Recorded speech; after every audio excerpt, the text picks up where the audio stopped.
very good morning to everybody present here.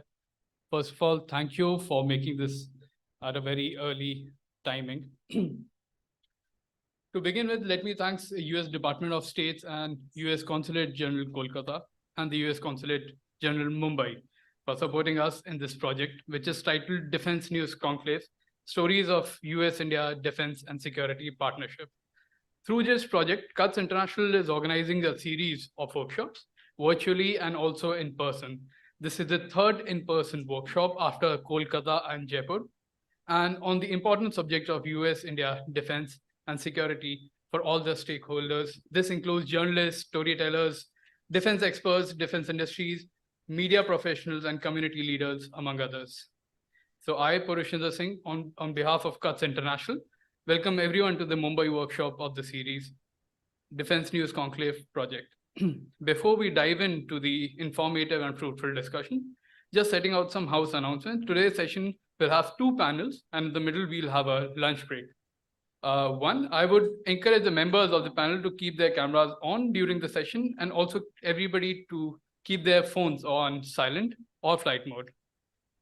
The session is being recorded, and also we'll be joined virtually on Zoom and YouTube as well. It is encouraged that everybody post their questions right after the session, the first session and the second session.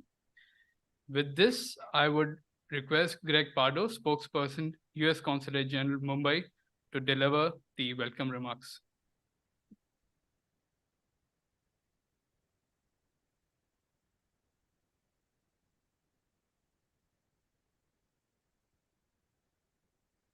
Well, hello, everybody. Good morning. It's a pleasure to be here. Like it was said, my name is Greg Pardo. I'm the spokesperson at the U.S. Consulate here in Mumbai.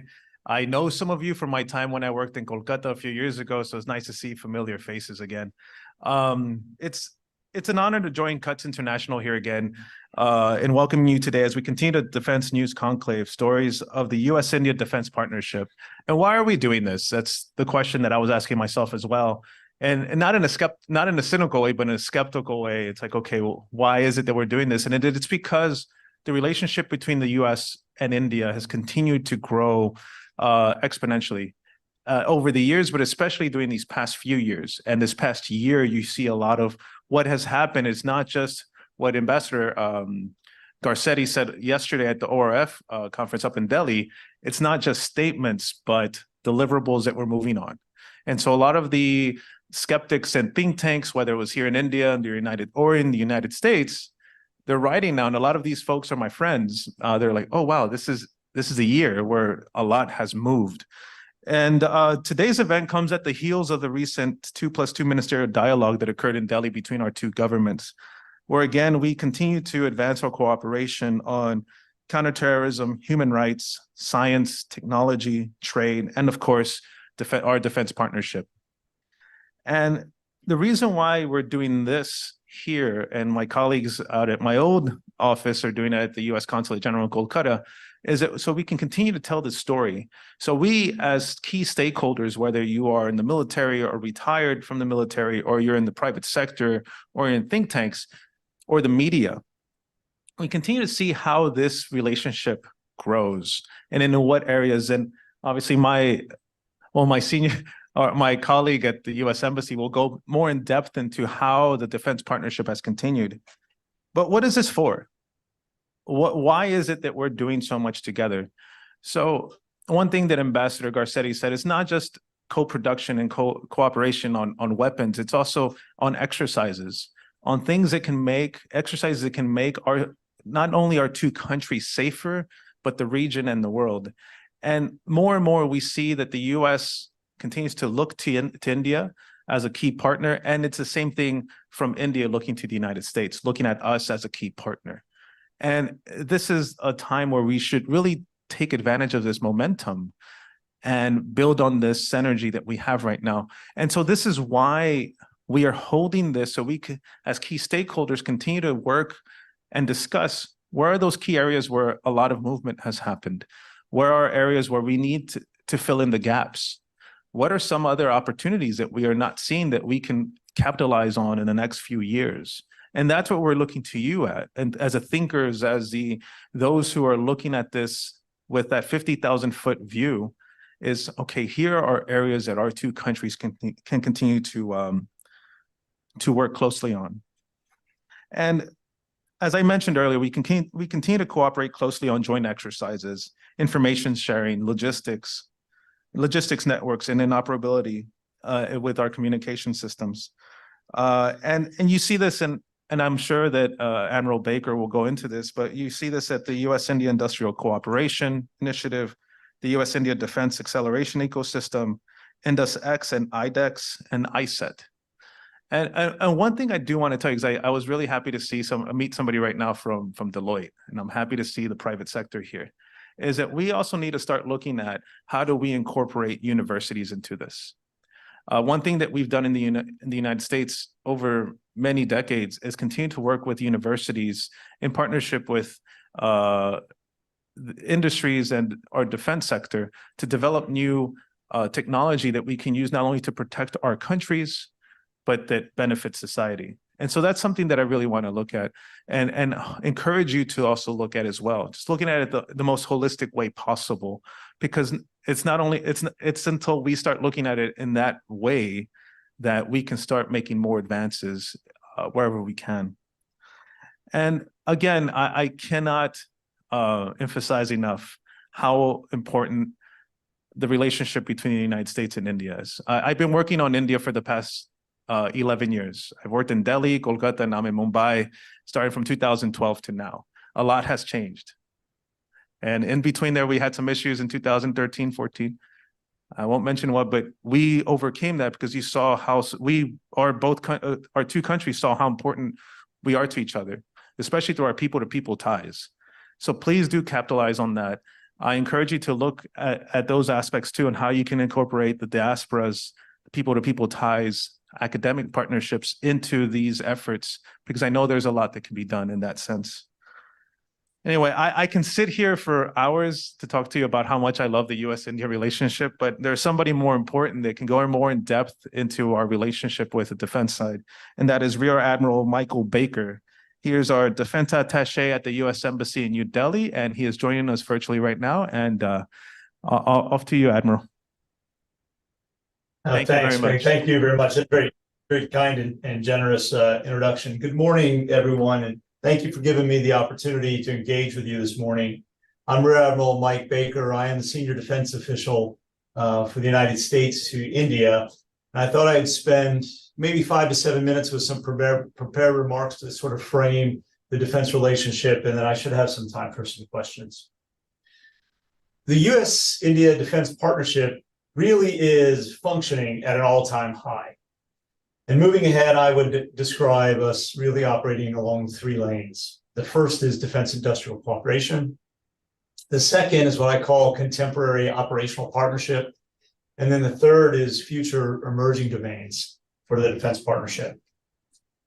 And we see the strength at a number of levels. Prime Minister Modi's historic trip to the United States this summer, followed by President Biden's visit to India and the G20. The number of times those two leaders have met over the last year face to face really undergird the strength of the relationship and the importance of this, really for our view as a pillar of global peace and stability, but really critical in the Indo-Pacific region, stretching from the eastern coast of Africa to the western coast of the United States. We're working together in space, harnessing cutting-edge innovation there. We're working undersea, we're working above the sea, we're working on land to make this cooperation ever stronger. This past June, Minister of Defense Singh and Secretary of Defense Austin endorsed a new roadmap for defense industrial cooperation. Details of the roadmap can be found online, but the core of the plan is to partner together to accelerate and deepen the integration between our respective defense industrial sectors. The idea that make in India, make for the world is not only strong and good for India, but it is good for the India-US defense partnership. And we see a lot of this work that we do already together with Apache helicopters being made here, F-16 wings being made here, C-130 empennages, howitzers being made here. and a lot of these being exported back to the United States, who's the largest purchaser of Indian weapons on the planet. Details of the roadmap, like I said, are online, but I'll hit on a couple right now, where the United States and India pledged to work together to identify immediate and high impact opportunities to cooperatively produce the systems required to meet India's military modernization objectives and the US's contemporary military objectives. Almost immediately after signing this, we brokered a really important deal. This is on the idea or the agreement to co-produce high-end jet engines in India with the GE F414 engine, with a significant amount of technology transfer. Not only is this going to be a groundbreaking piece for Indian defense industrial sector, going to contribute to the Indian aircraft, the Tejas Mark II that will come in the future, but it is really a great sign of the amount of trust and cooperation that we have. Just a few short months later, we're already making more headway. If you saw the 2+2 statement, we share mutual interest to co-produce ground mobility systems. So we're working specifically towards an end goal on that. And we see more opportunities in key areas like munitions, intelligence, surveillance, and reconnaissance systems, underwater domain awareness systems, and in maintenance, repair, and overhaul. And on the note of maintenance, repair, and overhaul, I would note that the United States Navy conducted 3 ship repairs in India over the last year. To facilitate future ship repairs, we recently concluded a master ship repair agreement with 2 shipyards in India, one of which is Mazagon Dockyard Limited there in Mumbai. This master ship repair agreement validates the shipyard as a yard pre-approved to bid on voyage repairs, shortening the timeline for bids from 30 to 10 days. And in some cases, only master shipyards with the repair agreements are even eligible to bid on work.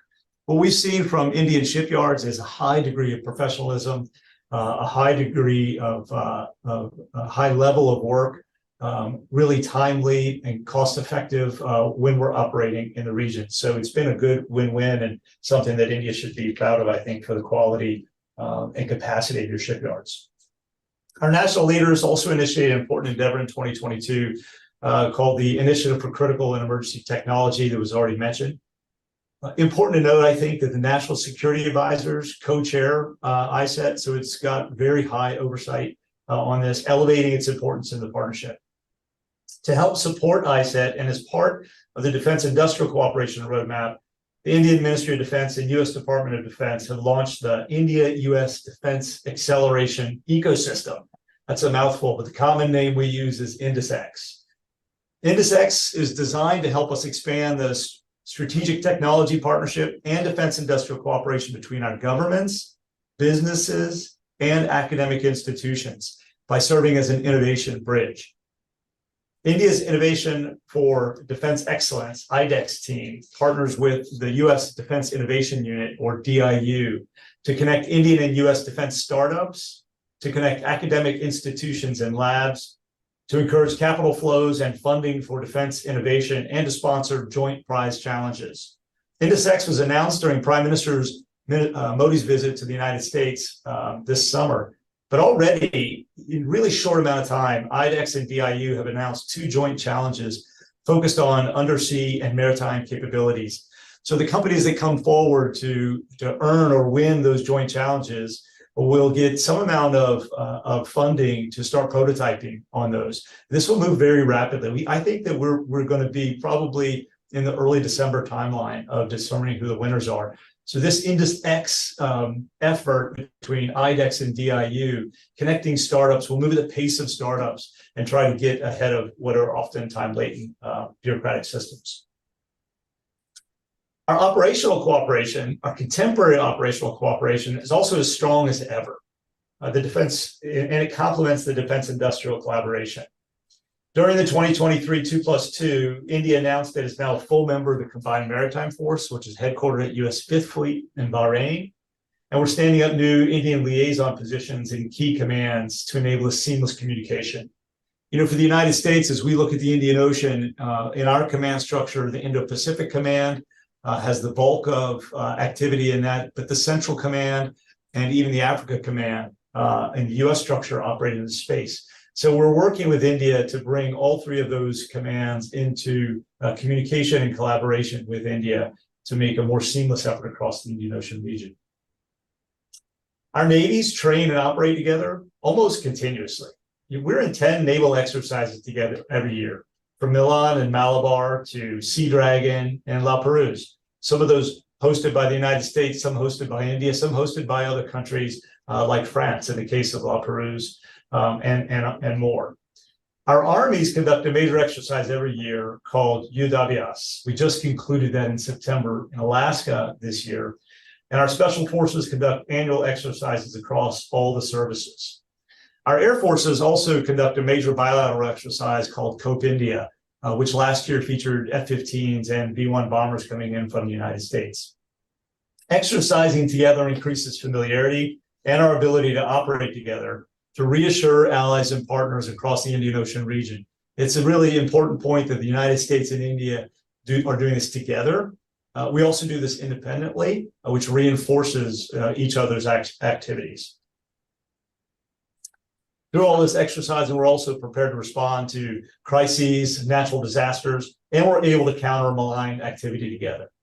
The beauty of all of these exercises is the amount of people-to-people ties that we increase. You find Indian and American military officers, soldiers, sailors, airmen, really are kindred spirits. And the more that we work together, the more familiar we become with each other, the more comfortable, the more confidence, and the more trust that you build.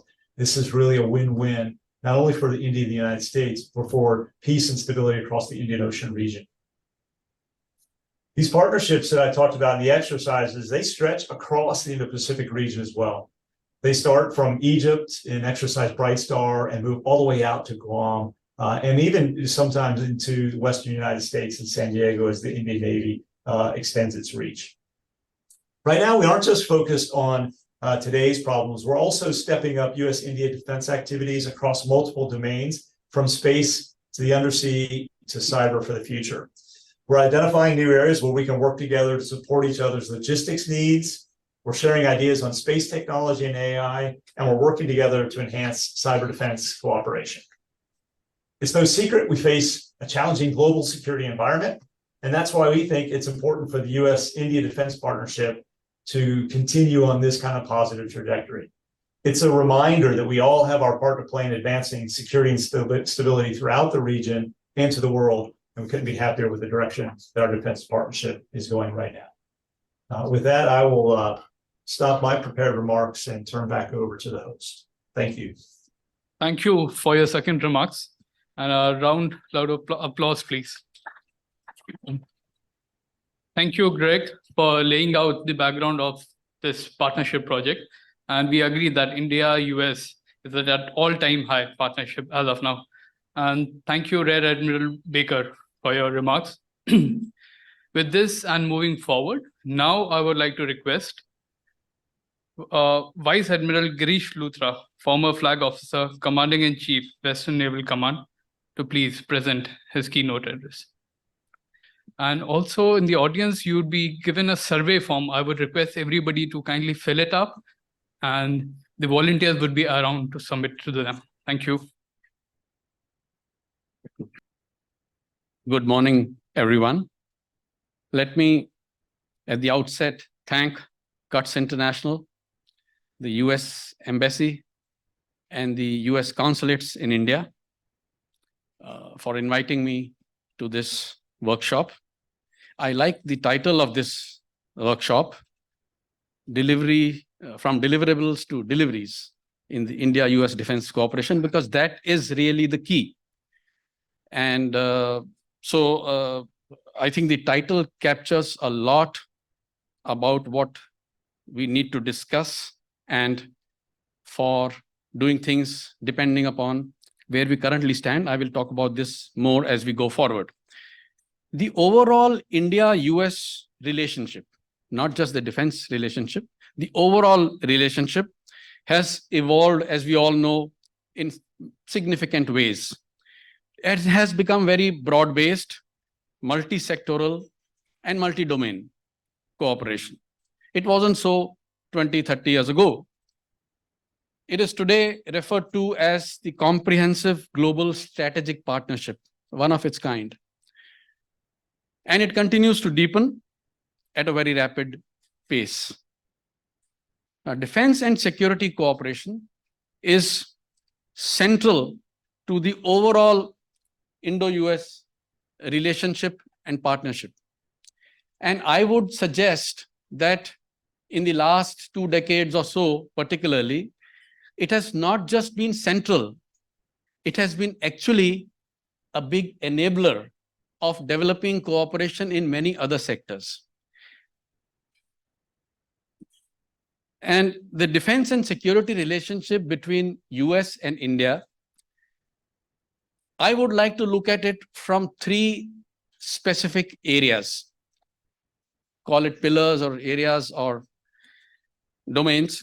The first one refers to cooperation on regional and global security and development.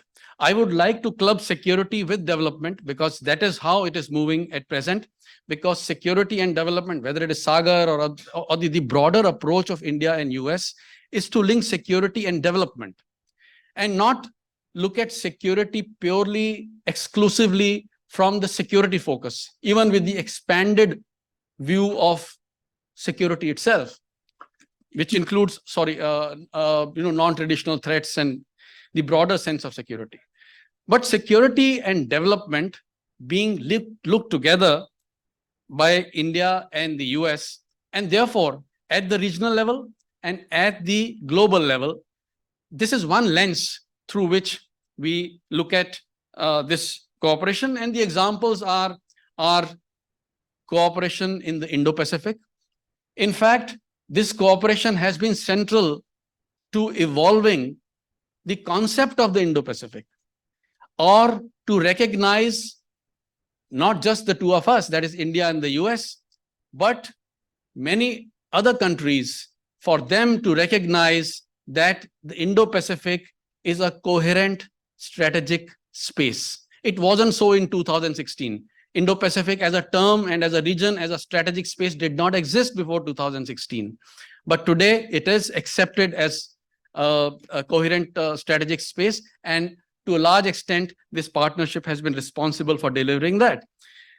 And similarly, partnerships like the Quad, now the IPEF, Indo-Pacific Economic Framework, partnerships like the I2U2, at the global level, working through G20, where both are members, through G7, where India is not a member, but still working very closely, on issues of global governance, on issues of multilateral initiatives and reform of multilateral institutions, including multilateral development banks and other agencies. So this is one lens, working together on global and regional issues on security and development. The second lens of India-US defense and security partnership is cooperation between the armed forces. Admiral Baker covered them in some detail. These relate to exercises, information sharing, training, exchanges, and other programs between the 2 militaries. The third lens is the lens of defense technology, defense industry, defense trade, weapons, equipment, and systems. This is the third lens. Now, I would suggest, or I think in my assessment, the first 2 pillars have matured quite a bit. The third pillar is still lagging behind. It is the third pillar where, and that is why we will see, as I explain a little later, that is where more focus is right now, because the third pillar has not delivered as expected and has not matured as it should have or could have. Now, India defense and security relationship also has to be seen. It is not something that has this evolution has not happened overnight. We must look at it from the progression that has taken place in the last 25, 30 years. In the first decade of this century, we established what was called NSSP, Next Steps in Strategic Partnership. We came up with a defense framework agreement, that is India and US. We constituted the DPG, which started meeting frequently. And we started focusing on exercises and training in the first decade. The primary focus was exercises and training. Procurements from the US also started, both from the FMS or through the FMS route and the DCS route, that is FMS is foreign military sales and DCS is direct commercial sales.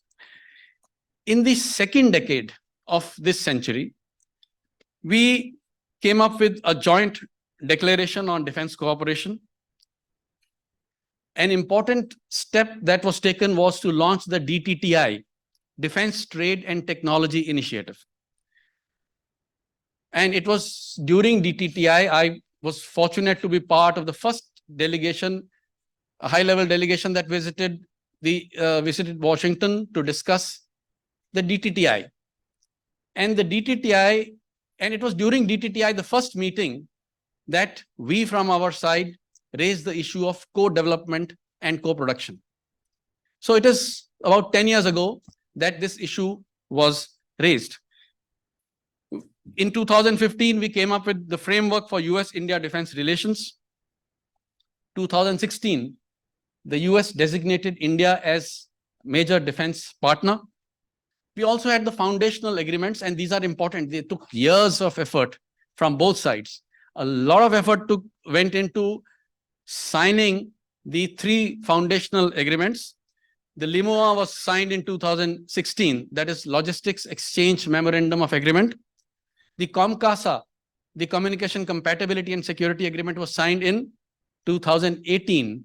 And in 2020, we had the third one, that is BECA, Basic Exchange and Cooperation Agreement.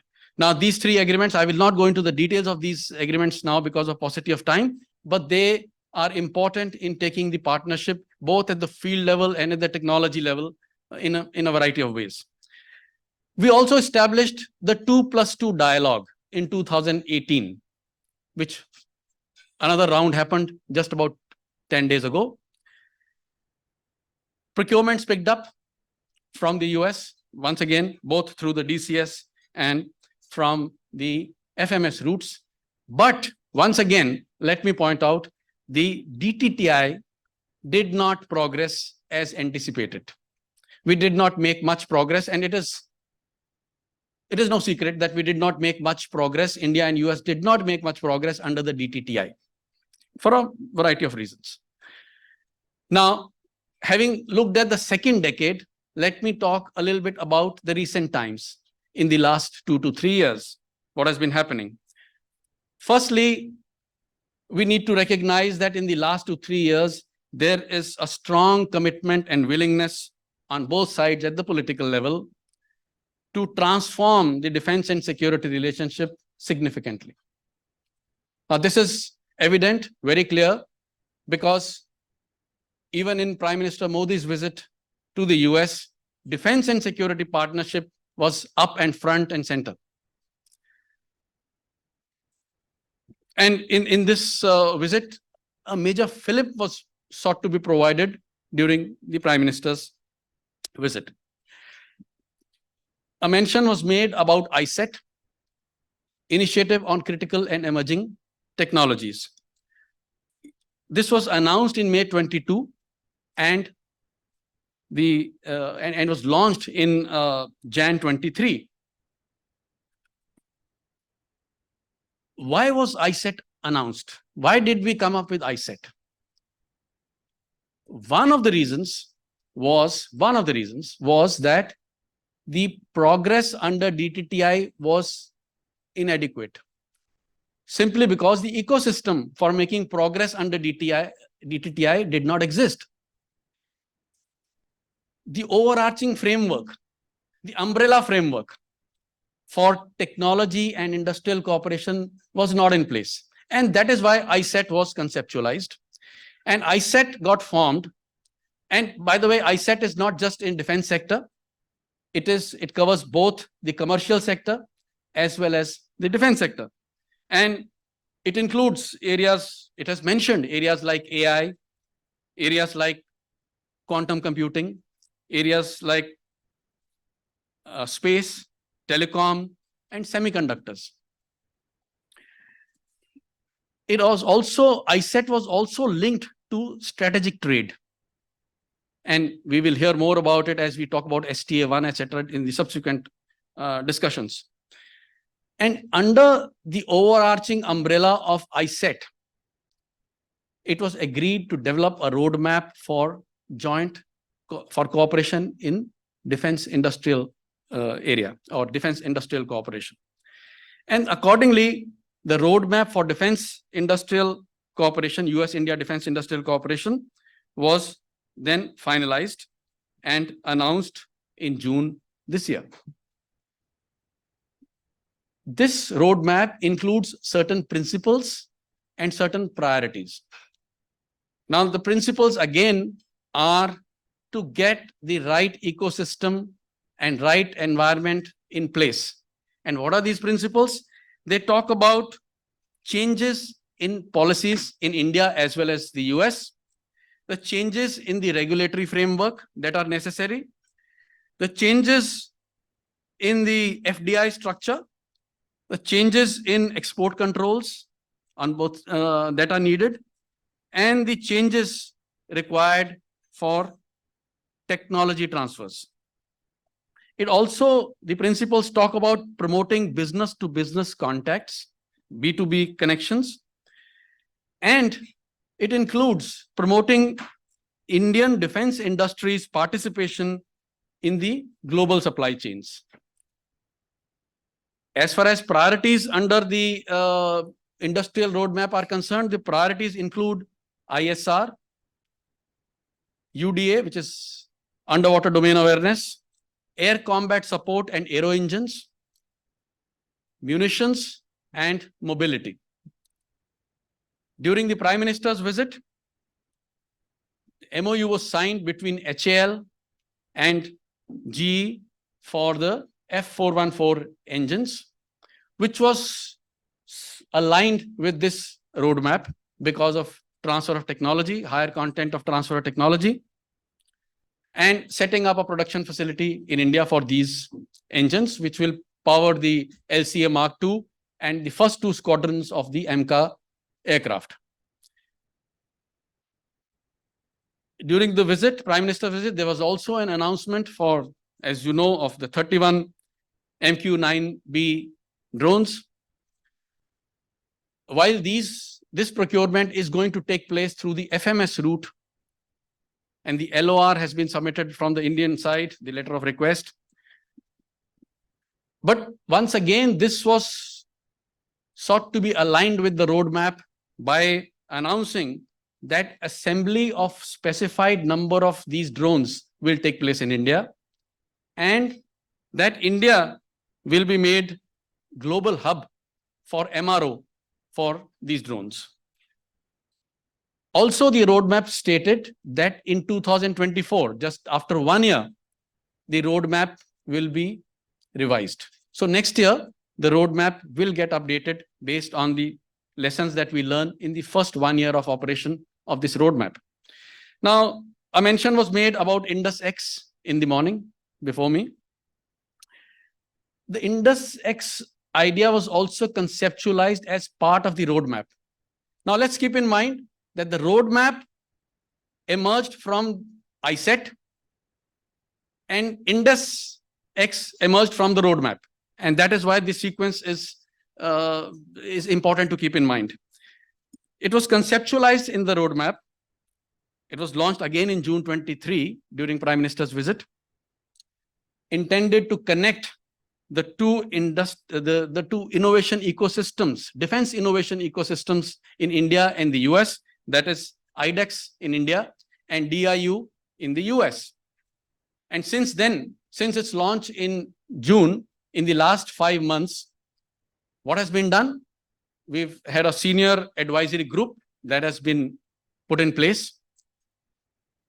A joint challenge has been launched in early September, which should be concluded maybe by December, for 2 areas that was mentioned earlier in maritime ISR and underwater communications. 2 weeks ago, an investor startup meeting was held in New Delhi just before the India-US 2+2. And a few workshops have been initiated between Indian IITs and the US universities. Here it is also important to keep in mind that an innovation handshake has also been established between the two commerce ministries. Very recently, just about 10-12 days ago, during the visit of our Commerce Minister, Shri Piyush Goyal, to the US. So, innovation handshake is again not just restricted to the defense sector, it is expanding to other sectors as well. In maritime cooperation, which has grown by leaps and bounds,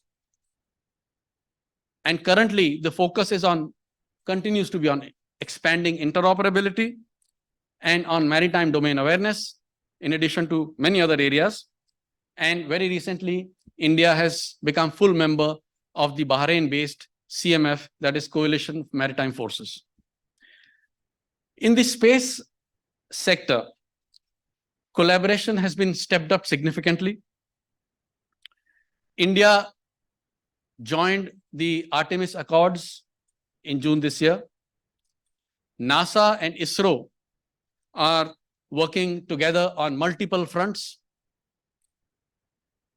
This includes manned missions. It includes international space cooperation for International Space Station.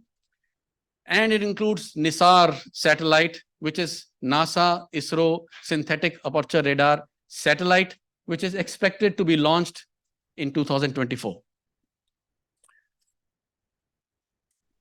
Cooperation is also being expanded in the commercial space between NASA and ISRO and other space ecosystem, both companies and technology providers.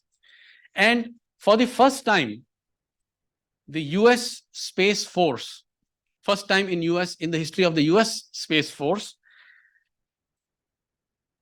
a cooperation research agreement has been signed with an Indian startup. It has recently been signed for providing Earth observation and solutions for space domain awareness. Similarly, cooperation has moved on in counterterrorism and in the cyber domain. All these areas were reviewed comprehensively. And if you look at the joint statement issued just last week, after the India-US 2+2, it provides the range and depth and breadth of these areas that are being covered under the relationship. Finally, on all these areas, let me submit a few observations from my side on where we stand and how we are looking ahead in the next 2 to 3. As I mentioned, next 2 to 3 years will be crucial because the progress made to get the framework in place and to get the ecosystem in place is laudable, no doubt. And there is a very ambitious agenda, no doubt. But as the title of this conference suggests, the time for delivery begins now. And it is next 2 to, and when I say now doesn't mean tomorrow, because these things don't happen in a few hours. But I would say that the next 2 to 3 years are going to be crucial for moving from these deliverables to deliveries, to have some project which is actually a co-development and co-production project. We have none at present. Let's be realistic. There is no project which is a co-development leading to co-production. There is no such project. As I mentioned, DTTI, we've been trying since 2013 on this. There is no such project on ground. Let us have a project like that on ground. Today, it does not exist. And therefore, our time for delivery begins now, and now means next 2 to 3 years. It is also the time to look at Indus X. Yes, Indus X has started. Very good. Very nice. Startups coming into the fray. But let us recognize that in the defense system, a startup's contribution can become many times more if the startup is plugged into the larger systems, the larger weapon systems, and the larger equipment and systems. A small innovation has to finally plug into some bigger system. And we have to create the pathways for that. Otherwise, they will remain small little innovations. How to plug them into bigger systems is going to be a big challenge. I know within the Indus X, there is a provision for, there is something called protege mentor concept, where the startup may be mentored by a bigger company. That provision is there.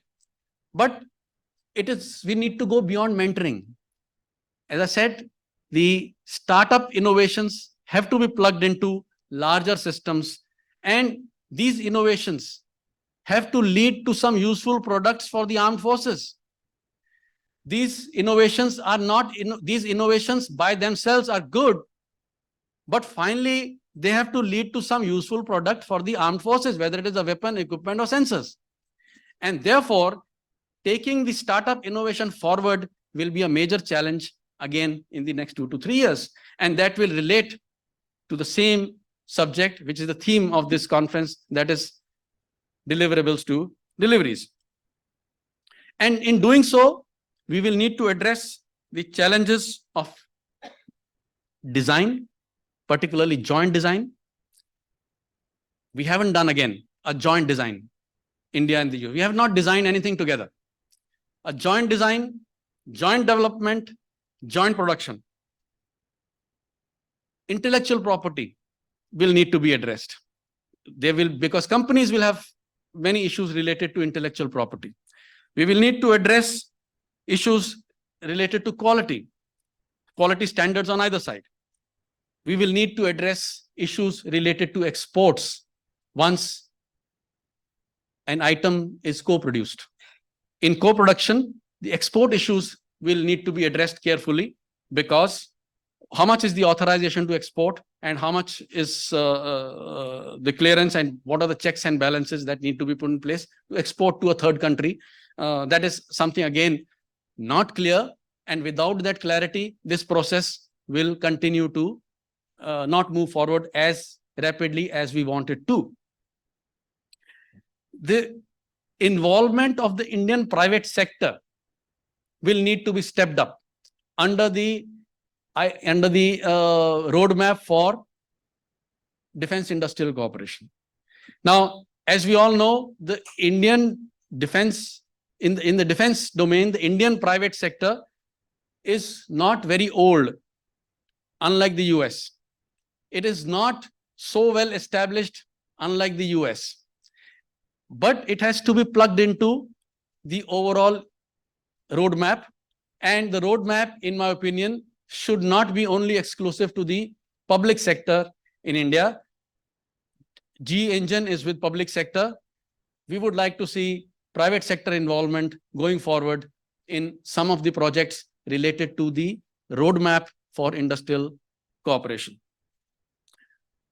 Sharing of sensitive technologies and information will need to be incorporated, which will require substantial effort to build trust, both at the G2G level as well as at the commercial level. And we will need to continue on the other side to strengthen interoperability between the armed forces and coordinate with each other on global challenges, global governance, as I mentioned earlier, despite the fact that occasionally there is a differing position between India and the US, whether it is related to some conflict zones or related to some specific geopolitical concerns. The positions may not be identical every time. So far, it has been handled with maturity, and let us hope that it will continue to be handled with maturity. So with that, I will close here, and I look forward to hearing from speakers and participants in the 2 sessions that have been planned subsequently today. Thank you very much.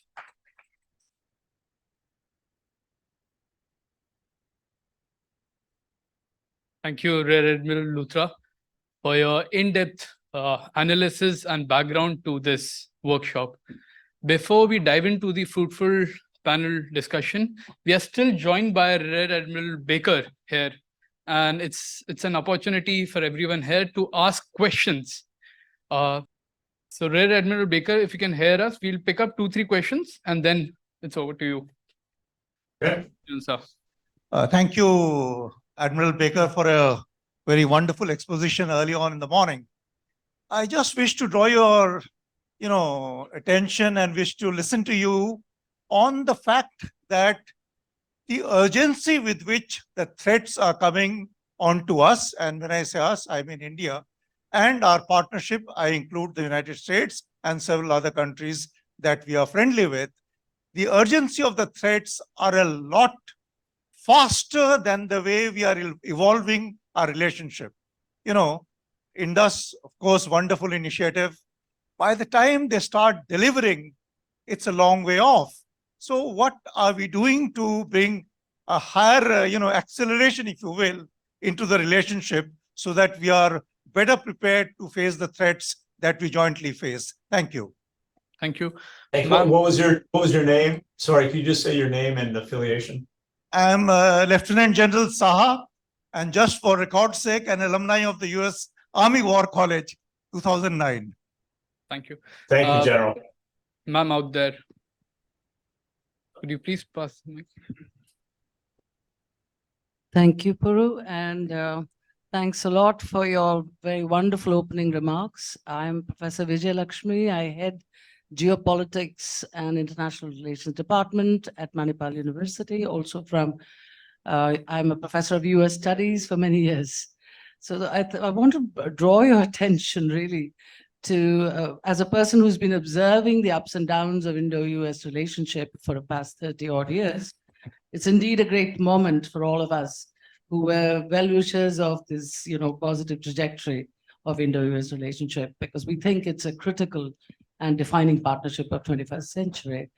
However, there's one real issue that I've been told and I've been listening to. I'm coming from another conclave, and so therefore I want to bring it to your attention. How do you think the Jones Act actually helps or harms us in this endeavor to do more in Indo-US naval cooperation, particularly, and also, the logic of national legislations, which sometimes might actually be somewhat outdated, because there has been a big debate in India about whether we should do, whether there'll be a clash between the ideas of make in India and make it in America, or build in America. And this might just be the classic test case. What are your thoughts on that? And thank you very much. And I also want to take this opportunity, Puru, if I may, to really ask, to tell Admiral Luther that his points were absolutely spot on. Thank you very much. Thank you, ma'am. One last question at the back, please.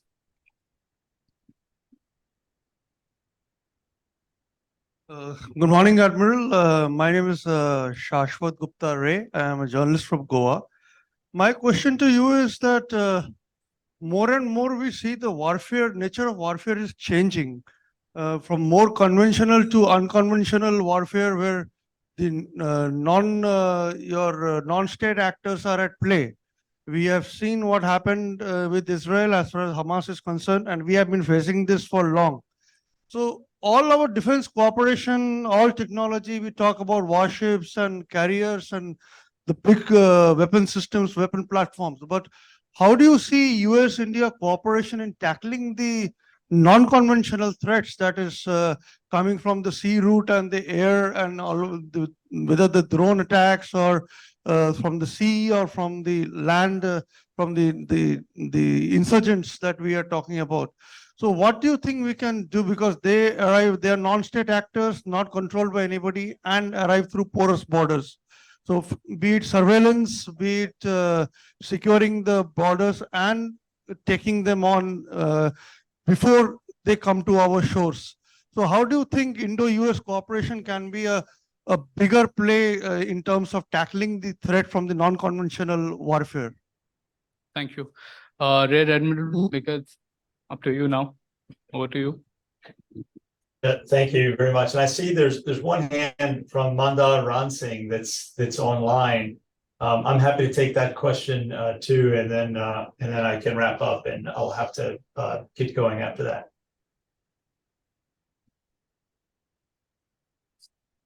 Manda Ransing, do you have a quick question? Okay, nothing heard from there. All right, well, thank you. First, Admiral Nuta, thanks for your comments. I think our comments kind of dovetailed really well. I'll make one overarching comment about DTTI and the connection to the roadmap. DTTI is producing one project, an air-launched UAV that we're co-developing and co-producing together. That is not the space that anybody wanted to be in. You're absolutely right. One of the core challenges we see in co-development is that the United States and India have drastically different approaches to this. Whereas DRDO is largely charged with developing and taking through to production at scale through some of the public enterprises, new systems. In the United States, we don't really develop at that pace in that way inside of our government. DARPA does some very small, niche, exquisite kind of things, and has a very high failure rate. The other kind of development that we're doing for more contemporary systems, we fund that out into the private sector, and the private sector does that development. So the challenge we've had, in my view, doing this for the last couple of years with DTTI is marrying these two systems up in a way when there's a pretty significant difference. That's, I think, at the foundational point of the Defense Industrial Cooperation Roadmap, is that we would look through these 6 areas that we're ready to partner on very closely together, and government to government will come in with ideas top down, or business to business can come together with new ideas where we could co-develop something or co-produce something together. And we try to accelerate that through the system. And so you'll see each one of those priority areas get some attention on that. That's the new opportunity inside of the roadmap that we're aiming to tackle. So in every audience that I go to, I encourage Indian defense sector and the US defense sector to look at that roadmap, get together, generate ideas.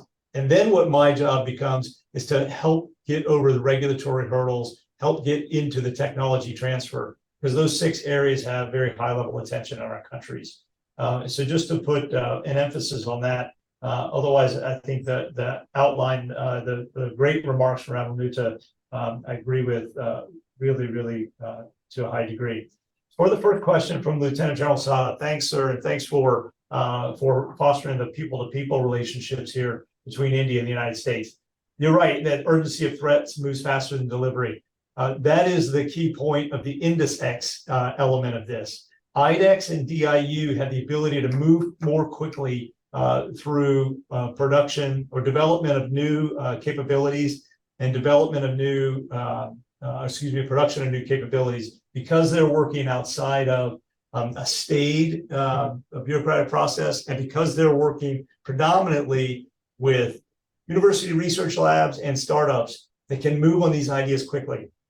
We have had some good examples in the United States. I don't have them at my fingertips, but Mr. Doug Beck, who's the director of DIU, and who left a vice president position at Apple as the head of international business development in order to take on the DIU mission, was just here in India for the 2+2. And he cited a few of our examples where we've gotten through prototype and gotten into on the field use in small amounts really quickly, a matter of weeks to months instead of years to decades for new development and fielding of new equipment. The challenge that we've had, and the challenge that we've already identified in INDEX, is how you take the startup's ability to conceptualize, develop, and produce very quickly for small fielded capability, and how do you move it into scale?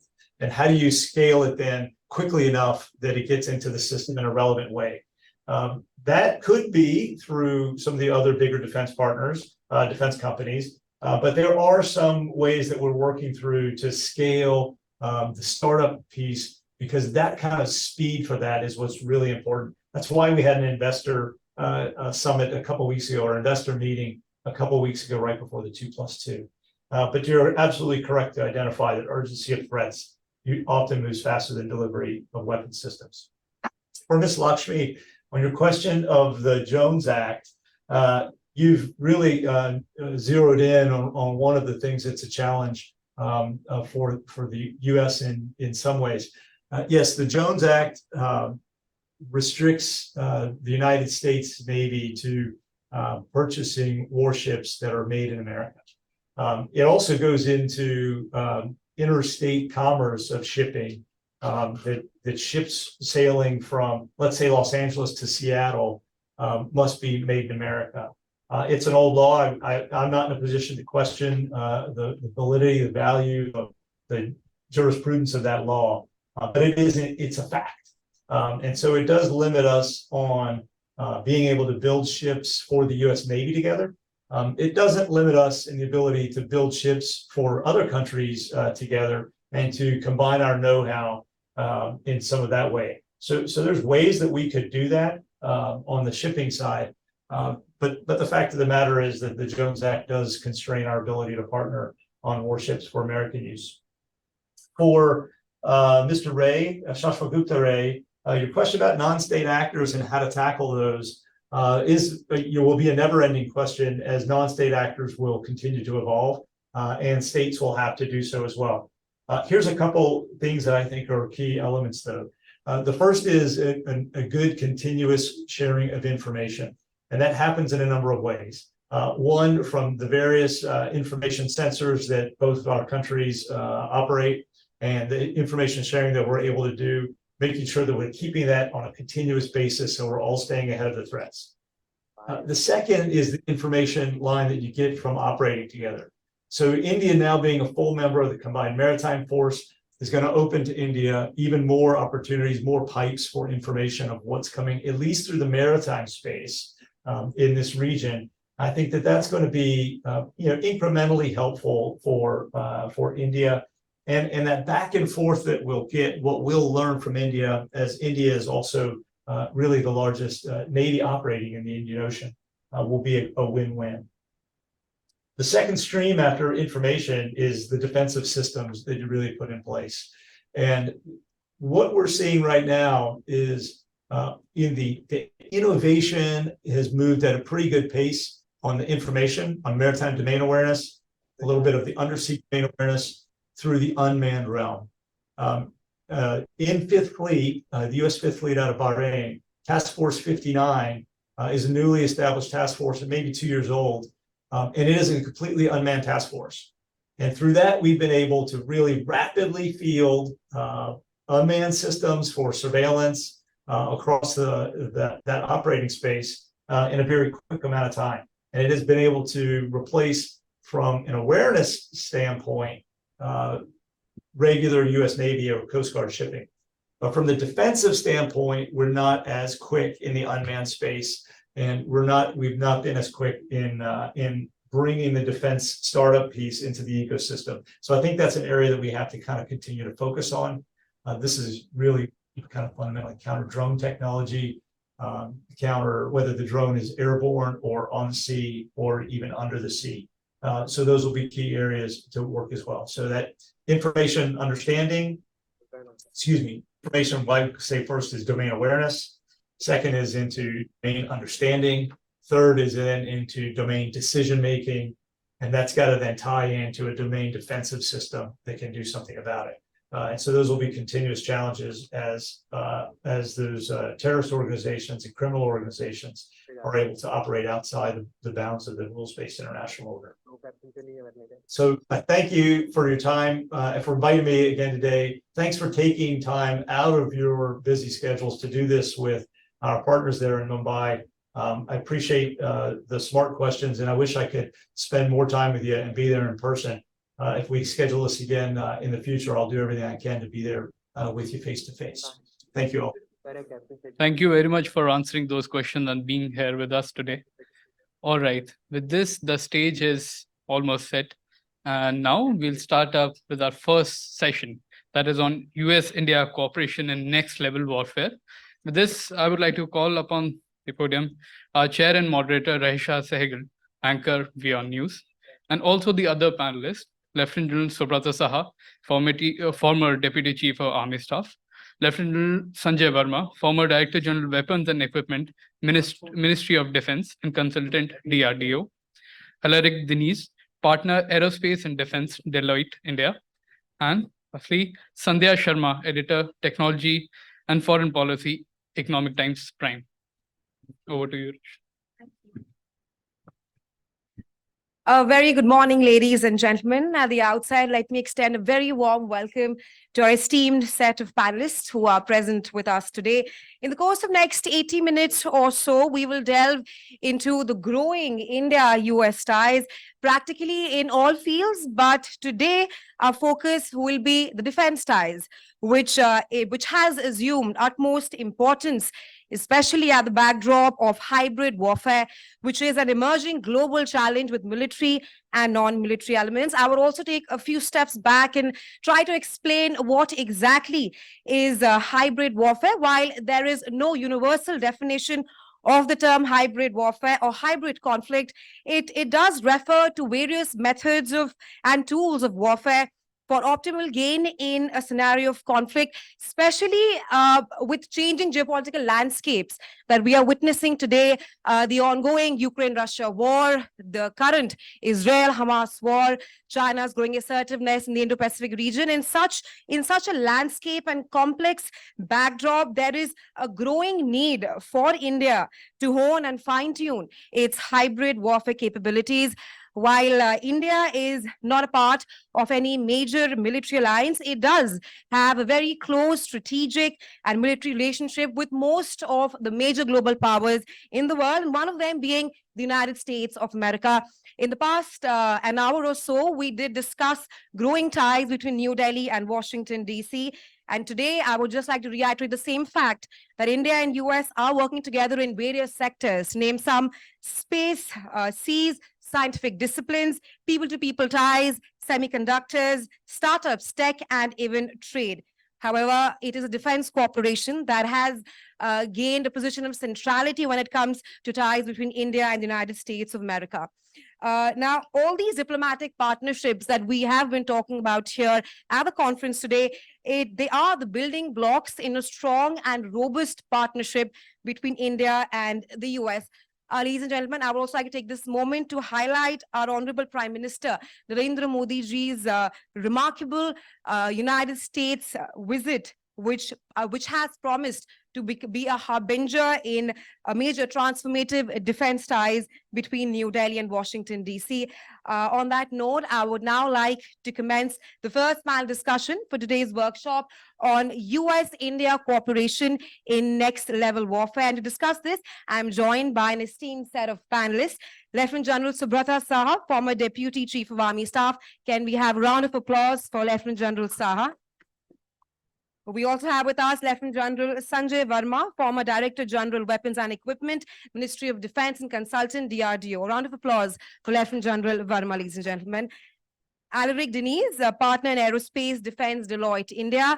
Can we also have a round of applause for Mr. Deniz? And also Sandhya Sharma, Editor, Technology, Policy and Foreign Policy, ET Prime. A round of applause for Ms. Sharma. Now, we have been talking about the changing geopolitical landscape and the challenges, to name some: China's growing assertiveness in the Indo-Pacific region, Russia-Ukraine conflict, and the ongoing Israel-Hamas war. And against this backdrop, against this complex global landscape, the question that arises here is that how imperative is the need for a US-India defense partnership for 21st century modern warfare? And to talk more on this, I would like to call on Lieutenant General Subrata Saha, who would explain more on US-India defense partnership for 21st century modern warfare.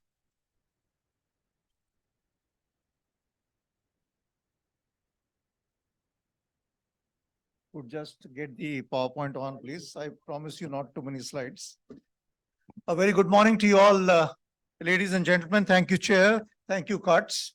And before I go any further, I must compliment you for the way your questionnaire is evolving, with every session. And actually, once you answer the questionnaire, a lot of what we are discussing is very well covered in that. Okay, so just go to the next slide, please. So today, like the chair has said, that I should be talking about this partnership in the context of the wars of the next century, 21st century. Next, please.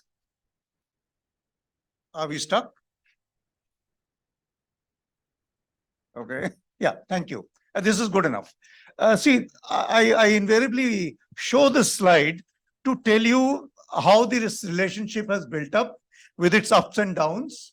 The beginning, incidentally, starts with one Lieutenant General Cloud Kicklighter, who must be remembered, because when he visited India, he is the person who went back and wrote his paper in which he recommended developing military to military ties to begin this relationship. And I think we must place on record his grand contribution. And after that, we had the first Malabar exercise, and you know how much the Malabar has matured.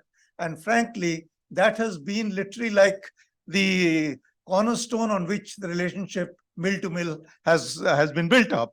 And then, of course, 1998, after our explosion, we saw the dip and a recovery post that, which has taken time. And if you see the way that trend line goes over there in that slide, the contents have already been covered by several speakers already. Please do take home the point that it has taken a lot of caution, a lot of deliberation.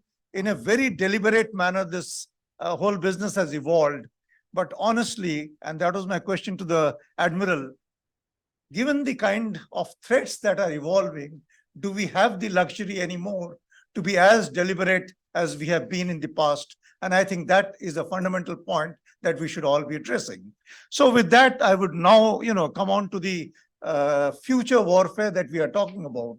What is this future warfare? We are already in a state of gray zone war with China. And I'm not mincing words over here because that is the threat.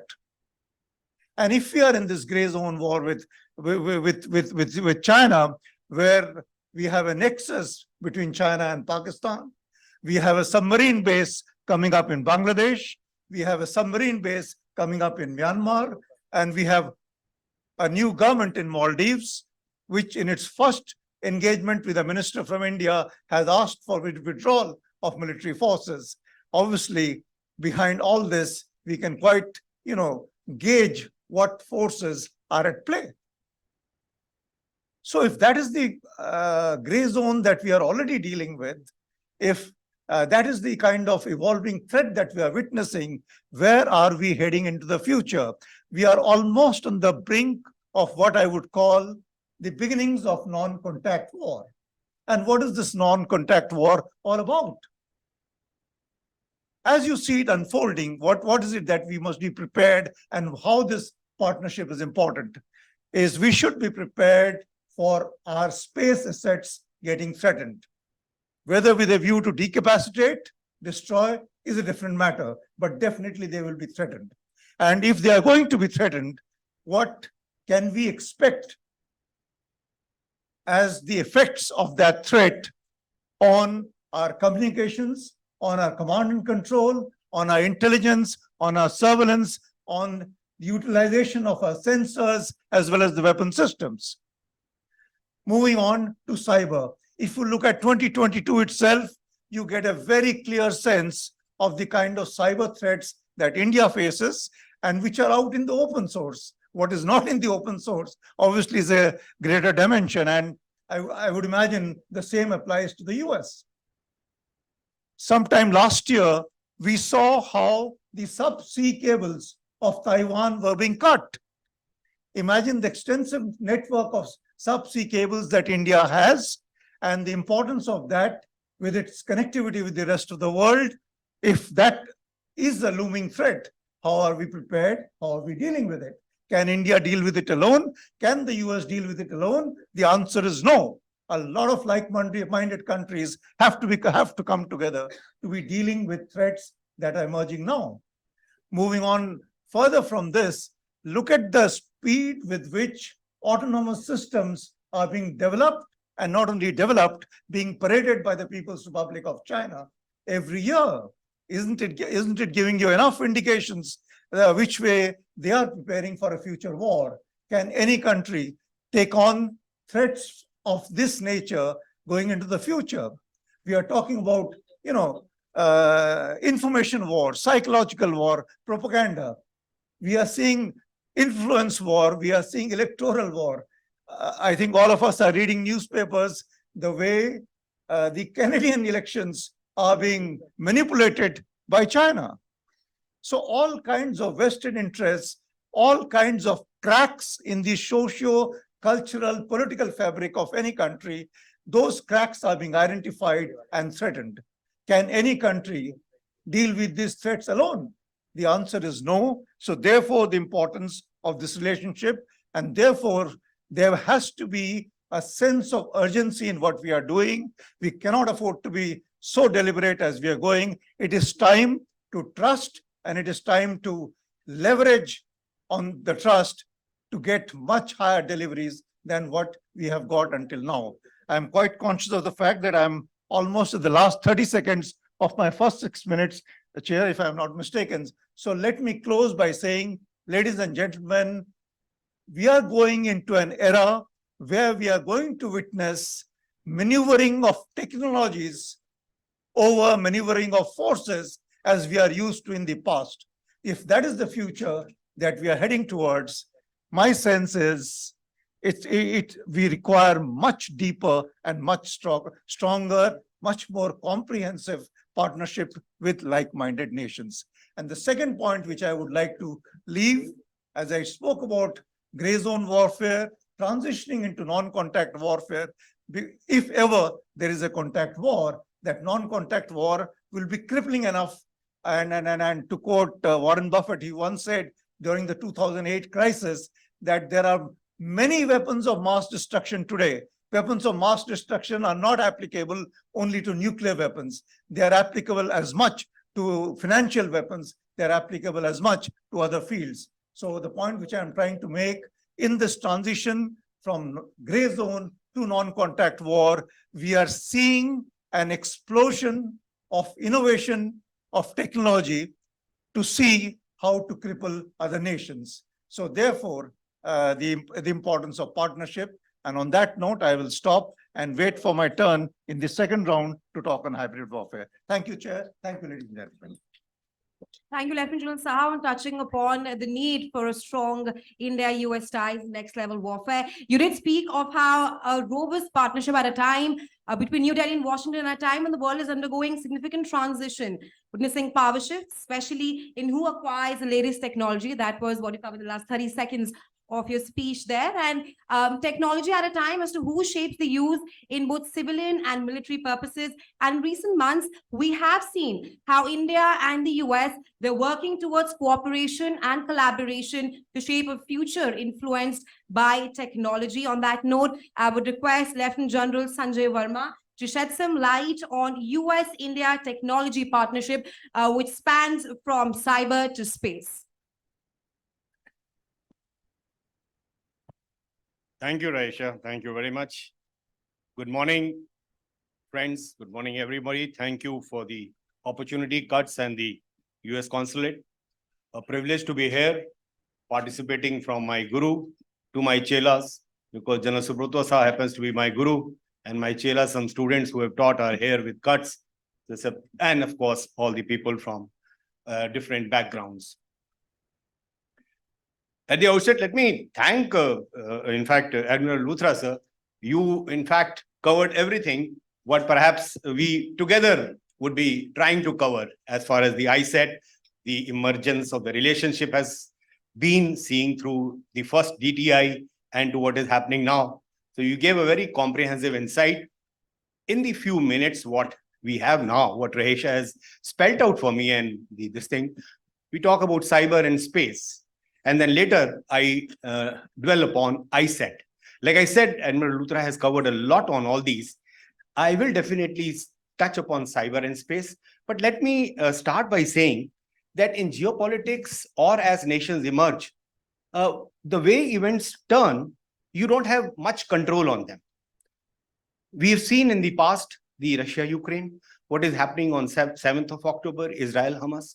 We did not have control or as an observer nation or as an emerging global power.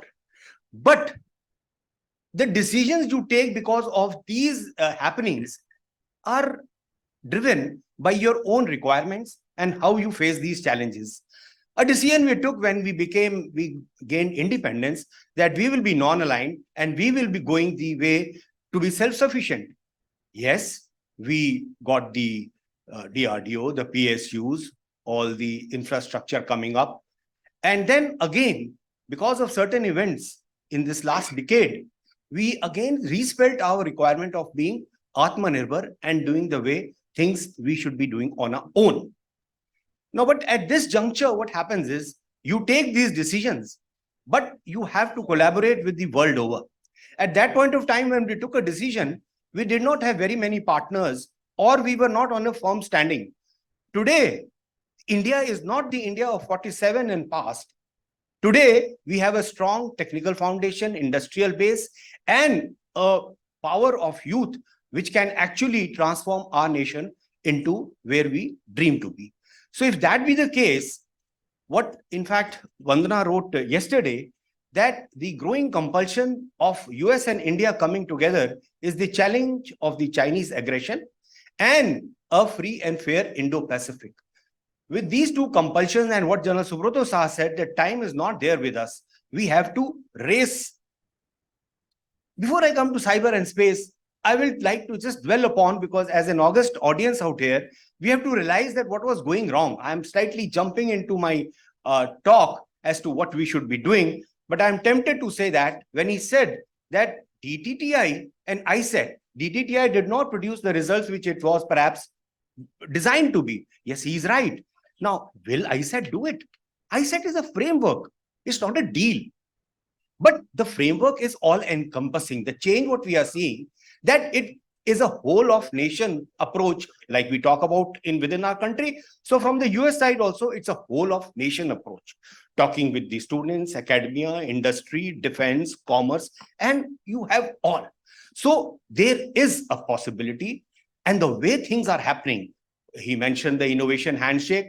We spoke 5 months back, and innovation handshake in commerce has come up. So things are happening. But the biggest challenge is, again, I take a cue from Admiral Luthra. Co-designing, co-development, co-production. Now, these are the challenges we've been facing throughout in our development cycle within our own country. As a man who's looked after acquisition cycle of major platforms and now engaged with the DRDO, this is the challenge we face every day. Our private industry was not robust or did not have the opportunity to grow in the manner which it is growing today. So we are one cycle behind. How do we cope up with dovetailing with the US infrastructure, where Admiral Mike said very categorically, he said their DARPA is not the driving force. Whereas we always talk about DARPA. Here, we understand and we take it that DRDO is the driving force. He said DARPA does a bit, the private industry does a lot. And he also mentioned one word, if you would have, there are multiple failures. As a nation, we have to be capable of absorbing these failures. Now, this has to be driven to all of us sitting out here, whether we are from the industry, whether we are from the academia, whether we are from the government. We have to realize that within our own country, we'll have to shift gears for this approach so that we can be successful. I just wanted to highlight these two issues because this is very important. We can talk about cyber, we can talk about space, because those are facts. Now, like we talk about, I do have to say a few lines on cyber. India is actually a driving horse for software. Everybody knows about it. Data analytics, computing, we have the force. So collaborating in cybersecurity, which is a threat facing the world, is, I think, one of the best things to happen. And the fact that the US has realized it, it recognizes the potential which our country has today. Now, which are the areas? We have already established a joint Indo-US quantum coordination mechanism. This is to facilitate research in the public and private sectors. Now, this is different. Beyond the public, private is also coming in. There's another agreement where support joint research on quantum, artificial intelligence, and advanced wireless technologies. And this, if you are talking about cybersecurity, it means we are building trust and we are building cybersecurity collaboration. That is more important. Now, we cannot leave the telecommunication revolution, the ORAN, which is coming up. Talking mutually on the ORAN, random access network, random radio access network. I think till now, only a few countries, only a few industries had a hold on it. Talking ORAN with open RAN systems with US will help both the countries. So the telecom sector, which is at the forefront of digital transformation and instrumental in facilitating secure communications, will help both the countries to move forward. Now, while this is happening in the cybersecurity, and we are elevating the cybersecurity collaboration, the expertise which we have, like I said, in the information system, the potential to surpass United States in such areas as data analytics, advanced computing, and cybersecurity is an foregone conclusion. Touching on the space, now space is something very interesting. We aligned with US way back in 60s, 70s. We owe a lot what had at that point of time gone the site. In fact, many of you would be remembering our first satellite which we used for education purposes, 2400 beaming, which was done all across the world, all across the country, owed its inception and success to the US. And because of that, there was also much of commerce developing, a lot of trade developed in that industry. We have signed the Artemis Accord. I think now there will be a lot to mutually collaborate. The opening up of the Indian space industry to the private sector is something which we will all look forward to. And I think there we need a little bit of a more articulation. In the civil space, joint space working group, the private players also need to be co-opted. The moment they come in, that civil joint services working group, which started in 2004, but now is maturing, will see a lot of positive results. I will stop here, and then in the next 6 minutes, we'll dwell more on this issue. Thank you. Thank you, Lieutenant General Verma, for highlighting the contours of 21st century ties, techno-geopolitics ties between India and the US.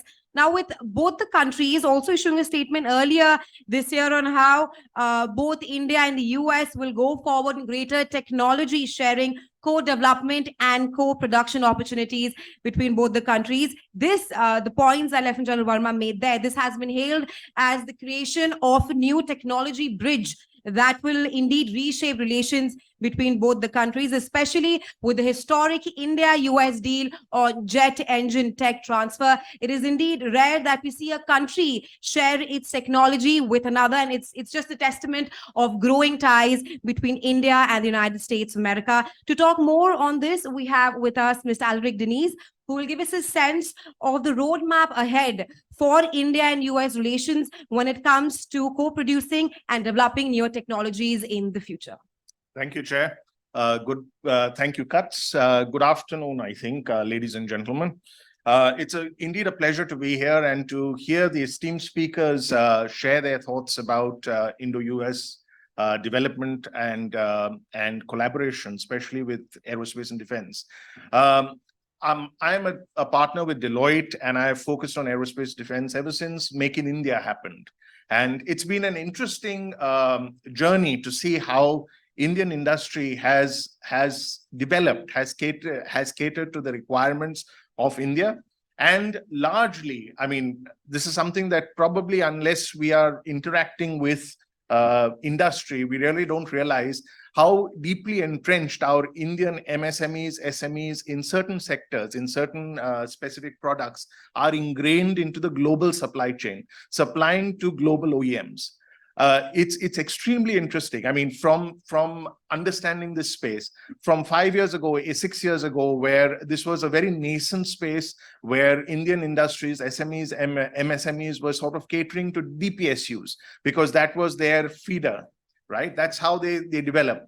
But they took the call as soon as Make in India and Atmanirbhar Bharat came into play to shift gears from merely supporting DPSU to start looking at a global positioning. In fact, we've already, I mean, the press has already talked about all the foundation platforms.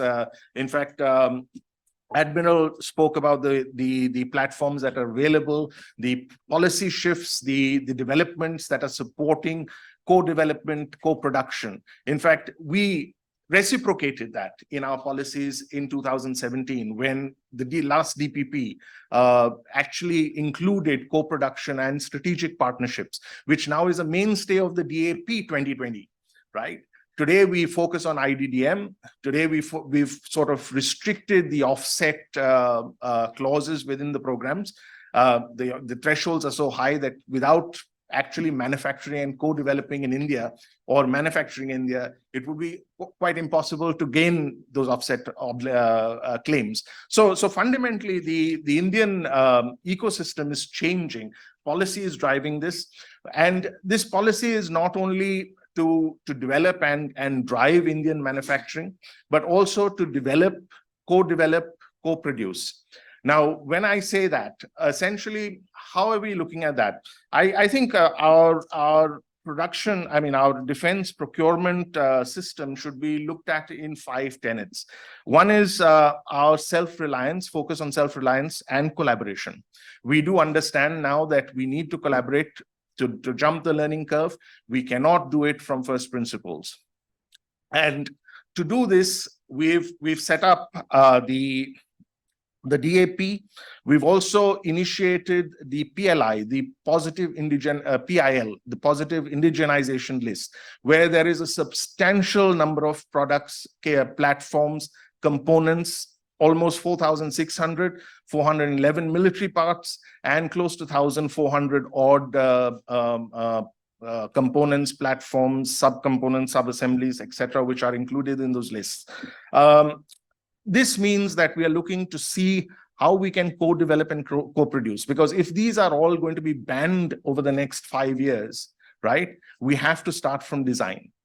We really cannot come in and say, oh, we will only manufacture at a level. We need to start from design, because all of these are feeder inputs into platforms, into developing platforms. And until we understand the design, we understand the engineering behind it, these will fall short in the long run. The third is the resilience and reliability of our supply chains. We've done a study on supply chains at Deloitte, and we understand that as soon as we go down to level 3, level 4, level 5, we are dealing with adversarial supply chains. Okay, when I say adversarial supply chains, I'm talking about geopolitical risky supply chains, right? Now, this we do not see at the OEM level. This we do not see at tier 1 level. But when we get to tier 3, tier 4, tier 5, these are extremely prevalent. And this could break down our supply chains at any point in time. We've seen this happen with the Ukraine-Russia crisis, where Ukraine was a very key player in the supply chain, which has broken down, right? So essentially, these are constraints which we need to plan for. We need to have alternative solutions for. Domestic A&D industrial base, as I mentioned earlier, I mean, we are looking to, we have a positive indigenization list, and we are looking to support, because at the end of the day, without a commercially viable earning potential from the defense industry, it would be close to impossible for our industry to sustain itself. And these initiatives by the government have driven or have supported or provided impetus for the Indian industry to sustain itself. We also see changing policy with defense economy. We are focused more now on import substitution, on reducing outflow from the Indian exchequer, which automatically provides economic benefit. We also have changed our FDI policy, and we have had a watershed moment a few weeks ago when Saab were awarded or were licensed 100% FDI for their shoulder missile system. So I think India is sort of set in a very sweet spot, if I can use the word, to further develop and further collaborate with the US. And as our external affairs minister mentioned at a conference, this is only the beginning and the tip of the iceberg. I think we are poised for takeoff, and we see that impetus moving at a huge speed with the GE engines coming in, where there is going to be local manufacturing participation, where we see the the drones from the Predator drones, wherein we see both component parts as well as the MRO happening here. So I think the India-US collaboration is poised for a takeoff. And I think while we have deliverables to deliveries, I hope to see deliveries sooner. And we'll take the second session with further comments. Thank you. Thank you, Mr. Denise. Can we have a round of applause for Mr. Denise, ladies and gentlemen? Now, while we are talking about new technologies, defense pacts between India and the US, there's also a growing threat of misinformation being circulated regarding ties, especially US-India defense and security partnership, especially with the advent of social media, where everything is just a click away on your cell phones. It has become almost effortless to spread misinformation at today's day and age. And it can be way more lethal and dangerous when it concerns two countries. Now, I would like to take a moment here and also narrate an episode which happened just a few months back, in which there was a report which surfaced regarding the MQ-9B drones deal between India and the US. And this report, which was clearly false, it accused the central government of India of buying the drones at an inflated price, completely false, like I mentioned. But such misinformation, it can derail the procedure, the acquisition process further, and also cause some kind of hiccups and sourness between two countries. Ms. Sharma, this is your area of expertise. Help us understand as to how can we combat this menace of disinformation.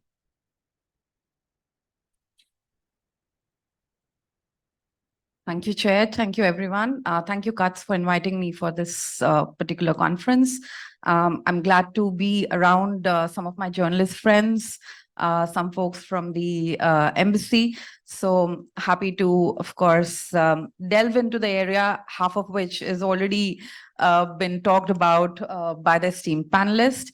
But I would like to start with the two joints that actually a bridge, I would rather say, between India and US. So trade and technology, the two T's. We are looking at two wars globally. There are tensions diplomatically, economic challenges. But given this backdrop, India and US have actually managed to bridge the relationship further. The countries were very much in conjunction prior to 2018 as well, but we can see a very deep partnership that's growing between India and US, and thanks to trade and technology bridge. Moving forward from there, I would talk about the recent 2+2 dialogue, where we saw Secretary Blinken, US Secretary and Secretary Austin, who are here in New Delhi. And it was, if I could come to the pointers, that it was Secretary Austin's third time in India and the second time this year, and Secretary Blinken's third time this year alone. So you can actually see the relationship growing. But the technology bit, of course, trade we are looking at, the technology bit is, of course, very tricky. We are seeing the advent of new age warfare. Everyone talked about hybrid. People talked about how everything is on a click of a button, right? You have your mobile phones where you are seeing news on a day-to-day basis. Twitter is the new normal for journalists and, of course, policymakers. So a lot of information that's trending on Twitter, we look at it ideally, maybe sometimes with a pinch of salt as journalists. I have a lot of journalist friends here where disinformation becomes a very critical topic, where we're always struggling if this news is correct, how to actually delve into the background of the news, what the news source is. So it's a new world. Of course, the elephant in the room is China. We are looking at a troubled relationship with our neighbor Pakistan, who's been backed by China as well. So the core relationship of India and US, you have to look into the Indo-Pacific domain. It's a very critical domain which looks into a range of aggressive moves by China. The country has been very much at the forefront in the Indo-Pacific, making a lot of strides. I mean, Philippines is one case. We're looking at things on our border. And we see things on ground, but at the same time, things are also happening online. There are a range of companies that are tracking what's happening in the geostrategic space. The geoimagery that comes in at the LAC is an interesting space to actually watch, purely because it's real time. We are seeing what's happening on the border real time. And as journalists sitting out of here in New Delhi, we actually have to verify a lot of facts. And the tech companies which are actually doing this real-time imagery sharing are becoming very critical to ensure that we are actually getting the real-time information about what's happening. At the same time, there could be non-state actors sharing information. The flip side of technology is you don't know who's online. The anonymity gives you the power, as well as the anonymity gives you the power to derail things. So it's an interesting domain where we are looking at technology cooperation. IndusX is another great leveler. It's a great place where two ecosystems of two countries are coming together, ensuring that there are investments in strategic tech, that dual-use technologies, which are being used both by India, United States, and countries like China and other countries I wouldn't like to name. So it's an interesting space where countries are using technology as a tool for their geopolitical ambitions. It's a space where we as journalists, I mean, I have so many journalist friends here in the room. We as journalists have to see what news sources we are following. Of course, Twitter becomes a critical tool for journalists to see information, but at the same time, issues like deepfakes becomes very relevant for all of us, purely because we are looking at news sources, we are getting information, we are vetting information. So how do I go about my daily work? I look at information, what's coming in. I have multiple sources which give me verified news. At the same time, there is another world that's happening online, right? Most of the times when you're looking at news, you're always verifying, re-verifying. It's a world where there are no filters. You can actually buy followers. You can actually buy a verified handle now. So the whole sanctity of being anonymous or being online and having people who are following you is not just a cakewalk. It's like a matter of money, right? It's an interesting debate where we as journalists see that it's a space which is tricky, but at the same time, we are looking at people who are actually verified sources. You can go back to your ministry sources, re-verify the news, but at the same time, as journalists in the whole game of filing the news first, we get in the web of this filing it quicker versus filing it correct. So I think filing it correct always is a policy that I follow. Of course, I recheck from my MOD sources, MEA sources, the information that I'm doing. Of course, I mean, it could be coming from a verified handle. It could be coming from a verified website. Website could be hacked, defamed, right? So it's an interesting area where we as journalists deal with. of course, hybrid warfare, propaganda warfare, these are the big words, right? But once you're sitting on the table filing in the evening, it's a very different world for us, purely because at 7 p.m., maybe you are cross-checking with someone that there is a verified news that I got from this verified handle. However, my ministry sources decline, right? Should I file it or not? I mean, it's an interesting domain. For example, Resha talked about the drone costing, right? So it's a beautiful world, but at the same time, we as journalists follow principles where we actually see and write about hybrid warfare. We are looking at things with a pinch of salt. At the same time, my role also entails talking to people that anything that you're actually seeing on Twitter, don't take it as at face value. Going back to the cooperation that we are having in Indus-X, I think it's a fabulous space. We have corporates from both sides sitting together, looking for investments, deep water modules. I think they have figured out 2 modules where they're actually working and investing in strategic tech so that startups can actually come out and build products which are actually needed by both our armed forces. I wouldn't like to say that we are anyway below US in technology, developing the technology. I think it's just strategic tech is an area that we have not really delved deep into. It's an area that I think we have a lot of startups already working in. We have some 300 startups, last I checked, who are working in strategic technologies. And they're working in to ensure that the both sides actually share technology, co-develop, co-cooperate, and of course come up with products which are actually used by our own defense ministry and DIU for that matter. I had a chance to interact with the DIU chief who was here last Diwali, the Diwali weekend.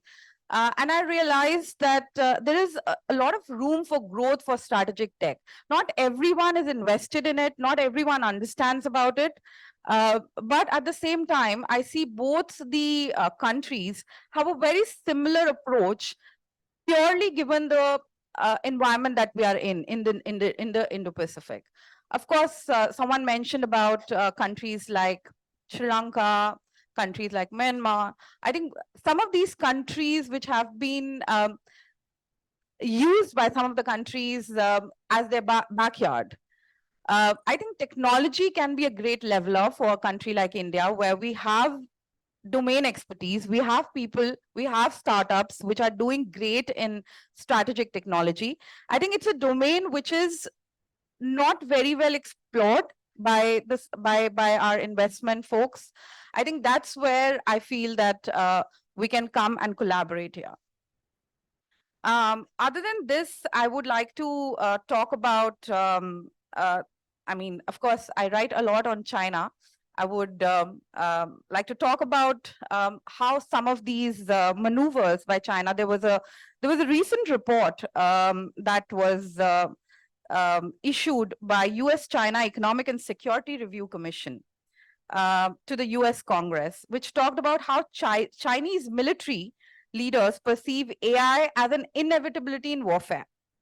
It adds that while US military leads the PLA in several applications, such as the aerial domain, the PLA is focusing on new technologies to become increasingly competitive in computer vision and autonomous underwater vehicles.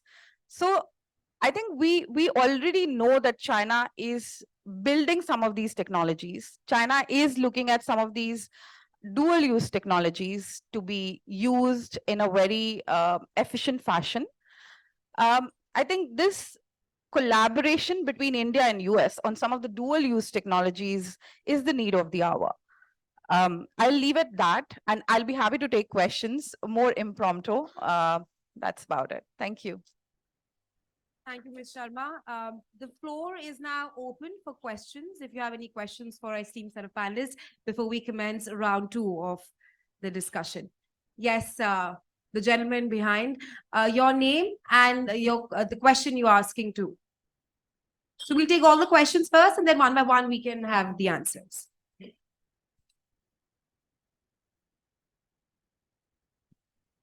Greetings to all. This is Vaibhav Agrawal, editor, Business Upturn Asia, and senior defense journalist from Raksha Nirveda. My question is for Lieutenant General Saha. Sir, you aptly mentioned about non-contact war. So here there is an upcoming challenge that the powerful navies across the globe they face is of seabed warfare. Our adversary China is also quite equipped with necessary technology in seabed warfare. Also, when we talk about seabed warfare, we have telecommunication cables, we have systems that go beyond midget submarines like AUVs, ROVs. How do you see that India can address this particular challenge in collaboration with the US, since US, UK, France also possess relevant technology in the same domain? Right. You can, yeah, we can answer, then we can go to the second question. Yes. Thank you. Okay, thank you for a very, very, relevant question that you've just asked. Okay, firstly, I think we need to recognize the fact that in India today, with the private sector, we have enough capability to handle the shore and offshore. It is time that our Defense Research and Development Organization, very ably assisted by the Navy, and I must admit here, between our three services, Navy's cooperation with the DRDO stands out as much higher as compared to the other two. So therefore, we can rely, and Admiral Luthra is here, who have all contributed to this relationship that Navy has built up with the DRDO over the years. My sense is Navy should, along with the DRDO, should be looking at research in this domain of subsea that you're talking about, because this is a domain in which we are not investing sufficiently, and certainly seabed, we need to invest much more. If you remember that image which was there of Taiwan, it was such an innocent looking ship which was lowering the anchor down to go and cut the cable. I mean, with so many ships moving in our ocean, whether it's Bay of Bengal or the Arabian Sea or the Indian Ocean, the question is, it is a very serious threat. And the sooner we, sort of rise up and prepare ourselves for this challenge, we would be better off. And being a good military man, I must also remind that offense is the best defense. Defensive measures are very good, but we need to develop capabilities for offense if required in this domain as well. Thank you. Thank you, sir. Thank you, Lieutenant General Saha. Any more questions? Yes, the gentleman behind, then we can come to you as well. Good afternoon. Good afternoon. This is Commander Bhushan Diwan, retired naval officer, 71 war veteran. It's a beautiful topic of today's meeting. Deliverables to deliveries. BrahMos was set up in India in 1995, almost 30 years back. Now we are finding that we want to shake hands with USA. कहते हैं ना कि मंगनी में इतना time हो गया, शादी कब होगी मालूम नहीं. So I just want to ask your perception, how soon, maybe next 5 years, next 2 years, I mean, and BrahMos turnover is 500 crores only, not much really. My query is that we as Indians over here, what do we feel? Maybe next 5 years, next 4 years, when will we see the kinds of Raytheons, kinds of Boeings, McDonnell Douglas, like defense industrial corridors are coming up in Lucknow, in Tamil Nadu. When will we see on the ground likes of McDonnell Douglas, etc., being set up in India with American help? If that is not done, buying arms is not an option to fight China. So when do we see? Next 5 years, 3 years, 4 years, or series of agreements, only talk, not walking the talk? That is my question. Anybody could answer it. Thank you. Yes, sir. I think, Commodore, firstly, salute to a veteran of the 71, and what a relevant and wonderful question, sir. I think, to my mind, to deal with the situation that you have painted, it is high time, given the maturity levels of our industry today, to start deciding which private sector industry of ours is going to be a prime in what. Today, sir, I will give you an example from the army. For an assault rifle whose RFP is out, responses have come, there are 15 bidders, sir. For the light machine gun, there are 12 bidders, sir. For the carbine, there are 20 bidders. How can you operate in such an excessively heated competitive environment? So it is time to start identifying, okay, industry A, let it deal with the marine systems. Industry B, let it deal with guns. Industry C, let them deal with the armored fighting vehicles and so on and so forth. And similarly for aircraft. Now, when it comes to the requirement of price discovery, etc., we already have a public sector with whom these primes will compete. So I don't think that's much of a challenge. So therefore, I think it is important now to start defining that who's going to be the prime for what. And this has to be a collective responsibility of the industries along with the services. My second point, sir, in 2017, after a lot of back and forth, finally the chapter on strategic partnership got added as an addendum to the Defense Procurement Procedure of 2016. DAP 2020, Defense Acquisition Procedure 2020, has got that in. But why is it not being able to move forward? Because of this, intense rivalry and competition between public-private, intra-private, so on and so forth.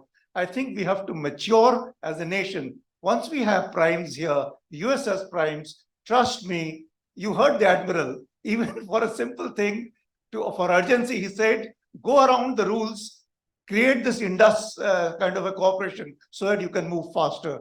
Moment you do this, trust me, they will do a better job than people like us, because business to business, they understand how to cooperate and start delivering faster. So I think that's my little response to you. Brief supplementary, your view, isn't US dragging its feet on this? Your valid point that we have to set our own house in order. We have to set our own house in order. There is a point you mentioned, General. But do you feel US is dragging its feet by going on agreements one after the other? That's my specific question. Typically, sir, a specific question must have a general response. Anyway, that's all. So on the lighter side, sir, and why it is important to set our house in order, because right now the accountability of delay is diffused between the two countries. Right? If we do our definitions well, I think then this business of trying to get away will go away, because we would have set the stage better to get deliverables from these agreements that you're talking about, agreements after agreements. Any more questions? Yes, please. Good morning, panel. My name is Shashwat Gupta-Ray. I'm from Herald Newspaper, Goa.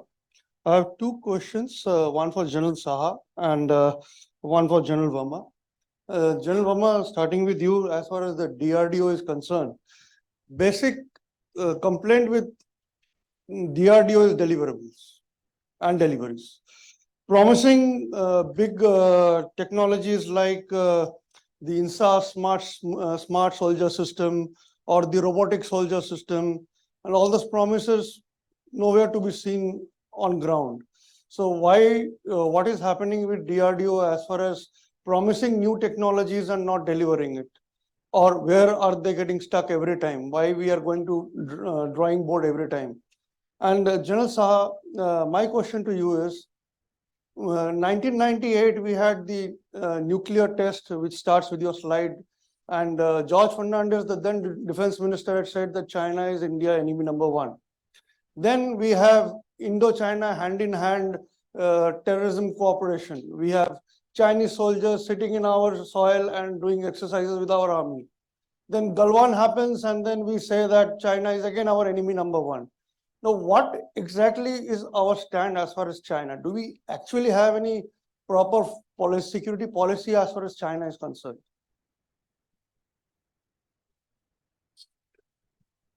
Well, that is the question which I expect the most, being with the DRDO now, and also having handled acquisitions for a long from the other side when I was in uniform.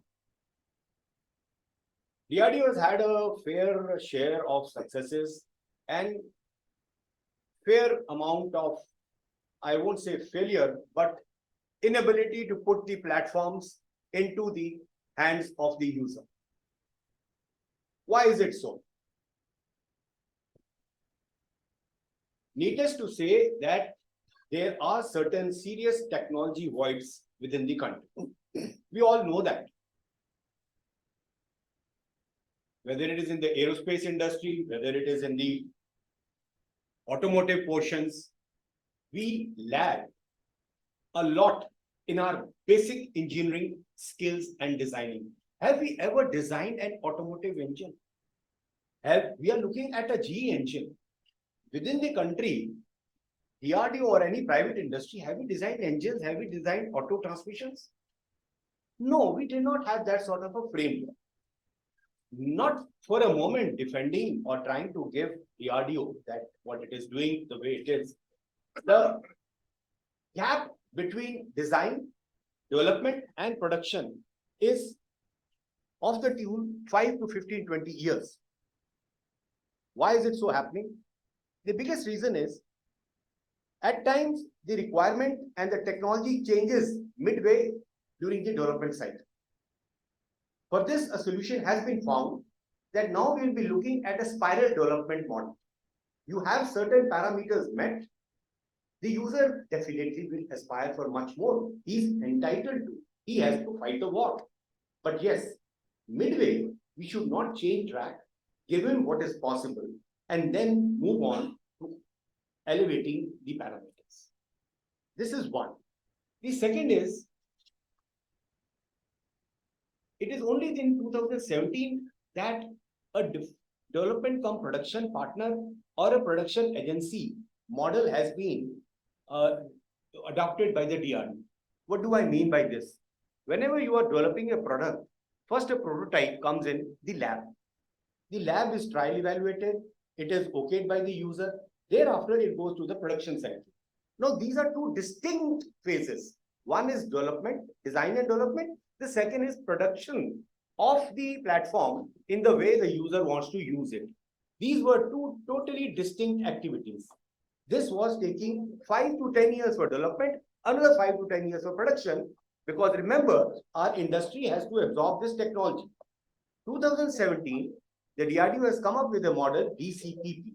Now, ab initio, when a project is taken up, a development cum production model will be production partner will be taken on board. Now, how does it help? He becomes a partner right from day one. Whatever prototype is being developed, he is involved in that. Whatever design changes, he is party to us. And now the trial cycle becomes compressed. So in the coming times, we will see certain platforms which will be maturing in a faster time frame. So these two issues, and third, of course, is a perennial issue with R&D in our country, that we need to invest, put in more budget. We cannot be looking at an annual allocations. Before the annual allocation comes in the form of distribution, you are looking at the next cycle. What do we need to do? We need to put sink in money, 5 years, 10 years, this project, this technology. Go ahead. We will see the results. So we need to have bold initiatives. Like General Saha was just mentioning, why cannot we identify industries who are going to specialize only on these sectors? So similarly out here, give a free hand to the development agency that this is the fund available for the next 5 years. Ability to absorb failures. Any failure happens, it gets a lot of publicity. What did Admiral Mike said in the morning? You have to absorb failures. In R&D, failures will happen. So the issue has been taken into with a lot of seriousness. Changes are taking place, and the way the DRDO is approaching, a lot of synergy has taken place with the user. Why are we seeing success models in the Navy and Air Force? General Saha mentioned it because he has seen it. I am seeing it now, that the ability for Navy and the Air Force to integrate with DRDO and get platforms is much faster. But things are happening, not to be dismayed or not to get disappointed about. It will improve. Thank you. Okay, so thank you, Shashwat, for a wonderful question again. You spoke about 1998 nuclear blast, George Fernandez statement, enemy number one. Let me add one more to your chronology. 1999, what happened? Kargil, right? What was China doing during Kargil? You are a seasoned journalist. China was making a very slow creep along the northern banks of Pangong Tso. This whole drama of Finger 4 started that time. Okay, So when George Fernandez made the statement, I do not know whether he factored this or not, but this is a fact of the ground.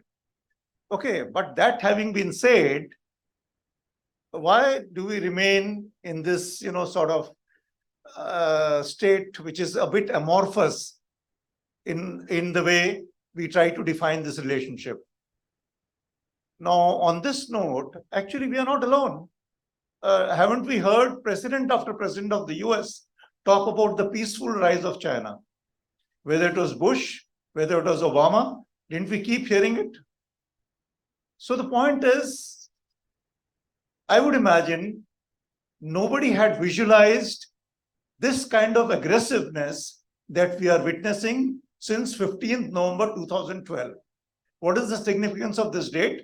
This is the date on which Xi Jinping was appointed as chairman of the Central Military Commission and General Secretary of the Chinese Communist Party. From that time onwards, after that, come March 2013, he got appointed as the president. 29th March 2013, he went to BRICS. In Durban, he made the statement, we should solve our boundary problem with India as soon as possible. Indian media was gung-ho. Wow, our border problem will be resolved. And 17 days after that, we had the Depsang face-off. You remember Depsang in April of 2013? The longest face-off. We were used to 2 hours, 6 hours face-offs. 45 days a face-off took place. And after that, we saw one after the other these long face-offs. So the point is, I would imagine we allowed them to show their hands, and as much as anybody else in the world did. Okay. So that is on the military to military side.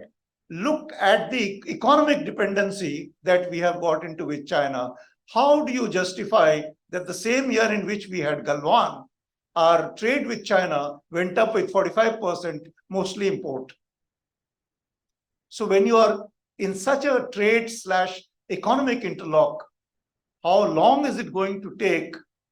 How much visualization is it going to require? How much investment will it take to be able to come out with that? I'm not very sure. If I were to go by what Mr. Banga, the president, had said recently during the G20, even now people are talking about China +1 when it comes to supply chains.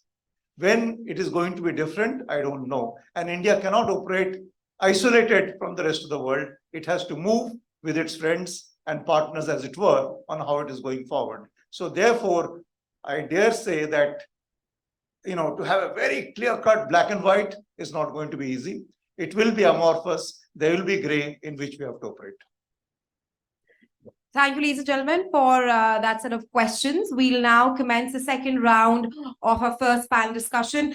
Now, we've spoken here at length about the importance of hybrid warfare, but Lieutenant General Saha will now help us understand the various dimensions of hybrid warfare, which is generally pegged on the abbreviation DIME, D-I-M-E, which stands for Diplomatic, Information, Military, and Economic. General Saha will also shed some light on the strategic partnership between India and the US in times to come. And I would also request our panelists to please keep their speech limited until 3 minutes. I'm afraid we're running out of time. General Saha, over to you.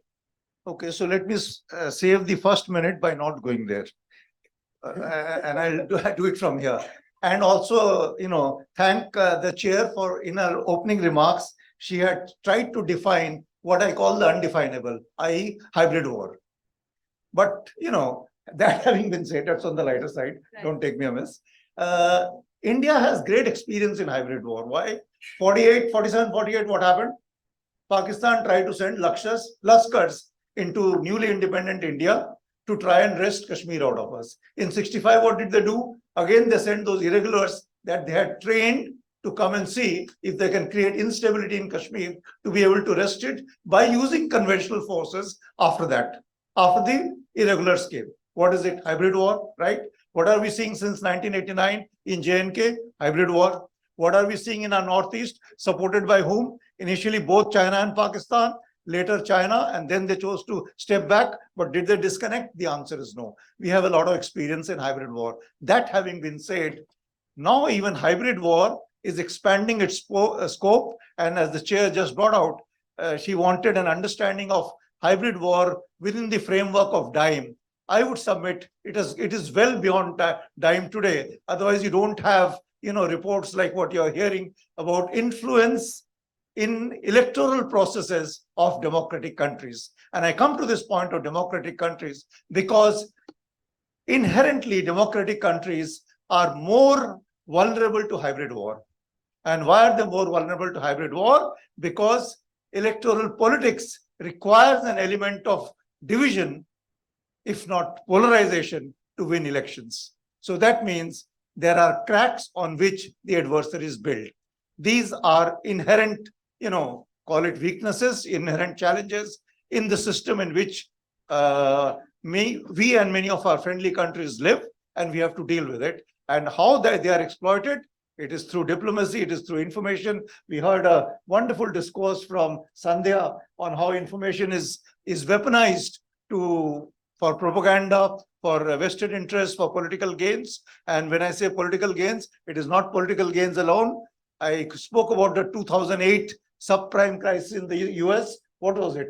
A nexus of political and economic people literally dumping their investors, dumping their countries, earning $480 million in 1 year, and then getting a bailout package out of the taxpayers' money, running into $700 billion.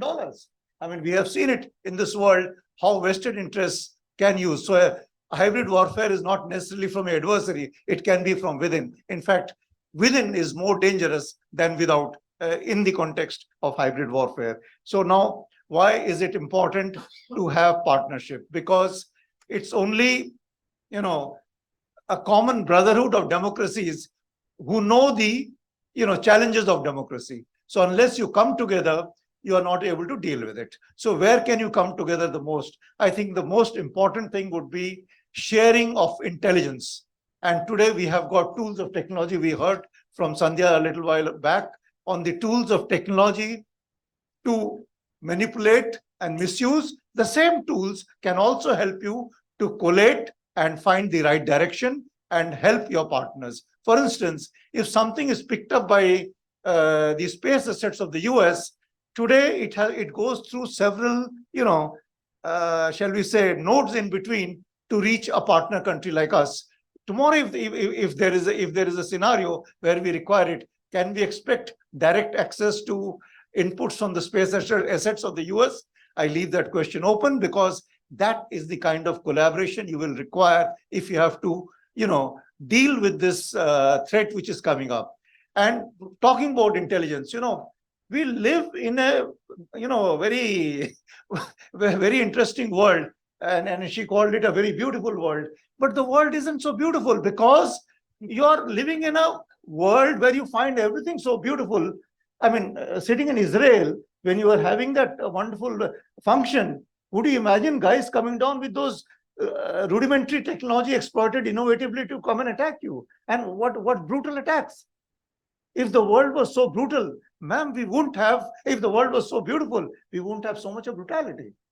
So when we are talking about hybrid war, you're dealing with minds that are devious. We are dealing with minds who are masters at manipulating and abusing technology to deal with, to pose threats to their, what they call their adversaries. So therefore, a lot of, very deep cooperation in the field of intelligence, in the field of information sharing, in the field of collecting data together. In fact, we are moving into an arena where we should be having some kind of common intelligence, if not command, of course, I doubt, but control centers definitely, to be able to deal with the kind of threats that are emerging out of hybrid war. Exactly 3 minutes. Thank you, General Sah. Can you round of applause for General Sah, ladies and gentlemen? Now, apart from growing defense ties between India and US, there's also growing and emerging ties in technologies. The ISET agreement, what is ISET all about? And how does that cement stronger ties between India and US? For that, we have with us General Verma. Over to you. Resha has made it from 3 minutes to 1 minute. The 1 minute which you saved there, sir, has come to my lap, and I am allowed to speak only for 1 minute. And as you see, I am not sitting on the right side, so I can't spoil it further. Okay. I said we've spoken a lot, that in the sense, what is there? Quantum, AI, cyber, space, innovation, tremendous opportunities. But what are the challenges? I just like to list those challenges. We need to have time-bound, goal-bound monitoring. What are we going to do? When are we going to do? Where is the funding going to come from? Assigning the roles and responsibilities, the role of MSMEs, the role of startups, the role of R&D, the role of industrial bigwigs. We need to bring this, build it up, then only things will start happening. We need to pump in money. We need to give budget. We need to give allocations. Academia we are talking about. How do we enable the academia to interact? What sort of programs, scholarships, what sort of things will drive this ISET further? We need to get over the barriers of trade. We need to get barriers of the ITAR, International Traffic on Arms Regulation, export, IPR, all these things will have to be looked into. Then only this ISET will move the way we are envisaging. More investment in and trust between the R&D of our country, because that still holds a lot of promise in terms of technology available within the country, because the industry is yet to mature to absorb that technology. So between the US and India, there should be a lot of investment in terms of R&D in India. We need to have embedded center of excellence. We need to identify those, whether it is in the university or with private industry or with public industry. But I think someone had made a mention in the morning, private industry investment time is there to invest in that. And then of course, last but not the least, India, what is India looking at? India will not look at technology in platforms now. We will look at technology, because it should not happen that a GE engine or a Predator comes in and after 10 to 15 years, if we want to upgrade the capability, we are unable to do so. That's what is happening today with the platforms which we are having. We cannot upgrade or we cannot modify them. I will close here. Thank you. Thank you, General Verma. Round of applause for General Verma, ladies and gentlemen.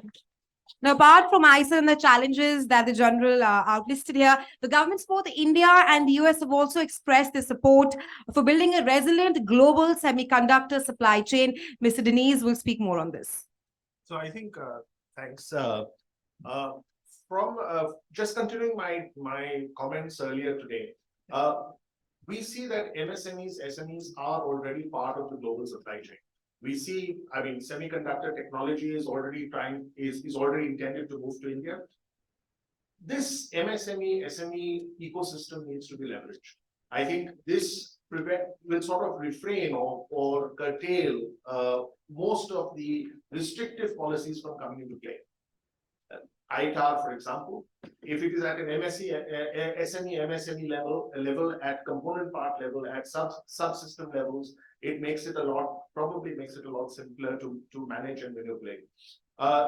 Further, we have done a study on the future of warfare, and we find that the future of warfare is increasingly becoming digital.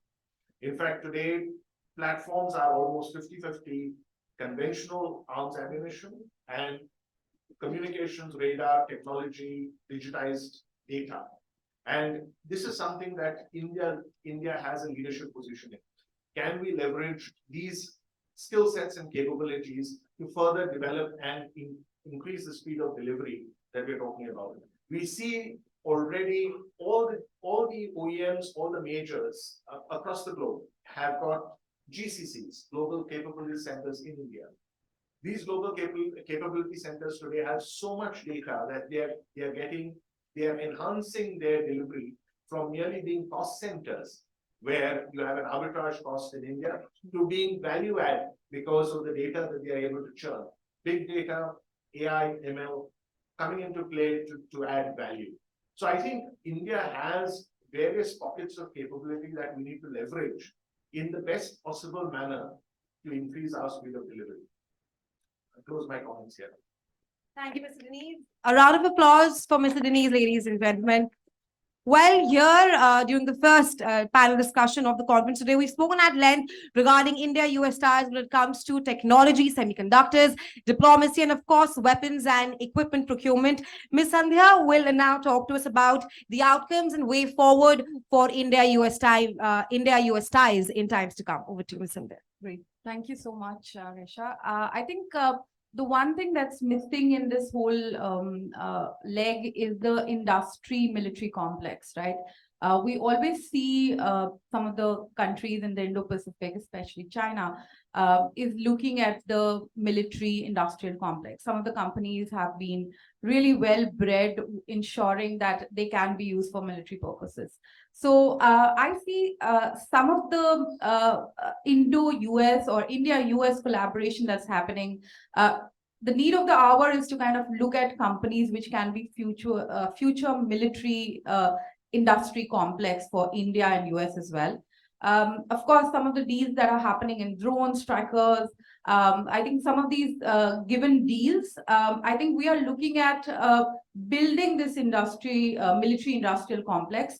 And I believe that this is something that would be the need of the hour in the days to come, where, of course, semiconductors, some of these fabulous technologies. I mean, I use a beautiful word because I think it's a beautiful world where we have some of these beautiful technologies to kind of really lean on and make an open and safe Indo-Pacific, right? That's the call that India and US is calling for. And whenever we are calling a safe and a safer Indo-Pacific, we are obviously referring to countries like China, which are having a lot of belligerent move in this region.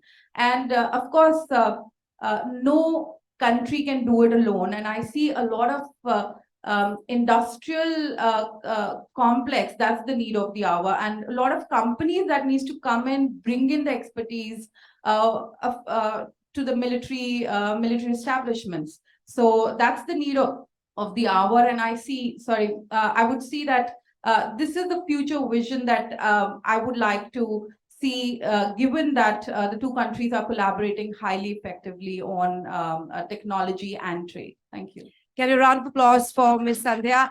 And we finished the session well in time. It's 12:40. Get a round of applause for our esteemed set of panelists for holding a very fruitful discussion on US-India ties, next level warfare. And also for our energetic moderator and chair, Resha.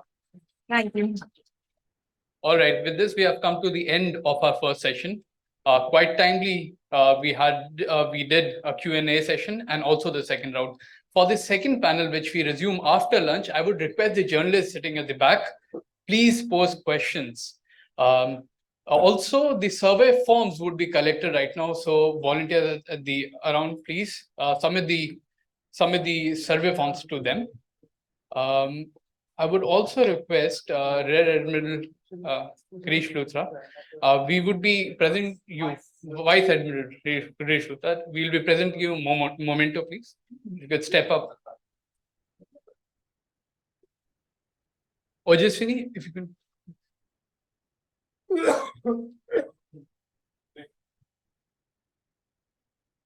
Thank you, sir, again for laying out the background. And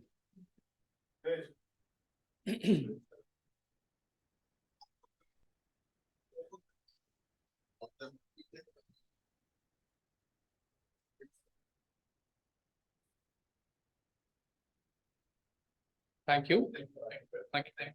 I would like to call upon Greg Pardo. Also, Ojaswini, if you could come at the center, please. Yeah.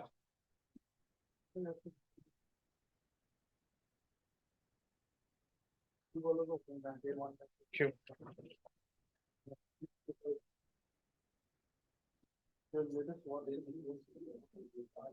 Now to our chair and moderator, Raisha Sehgal.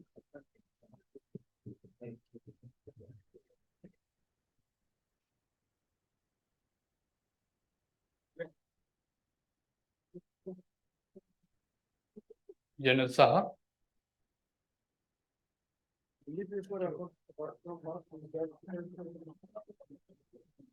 General Verma.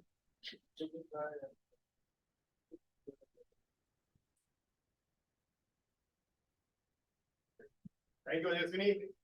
I've got it for 1 year. Salaric Denise.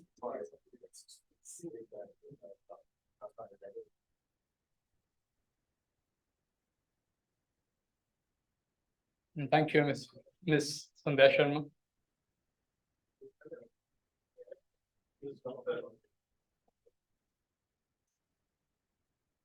Thank you, everyone. And we'll resume. It's 12:45. We'll resume at 1:30. I hope that is good enough for lunchtime. And we resume at 1:30, please, everyone.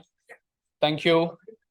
With this, our second session, as we sit on the brink of Arabian Sea, our second session is largely going to be on the naval collaboration between the two countries, India and US.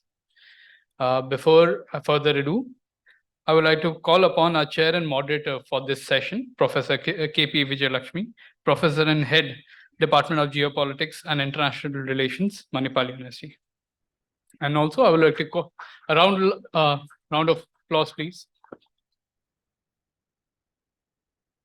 Our panelist, Commodore Shrikant B. Kesnur, former Director of Maritime Warfare Center in Mumbai. Commodore Mukesh Bhargav, Deputy Chairman, Defense and Aerospace Committee, FICCI, Gujarat, and Senior Advisor, Defense and Aerospace Committee, CM, Madhya Pradesh.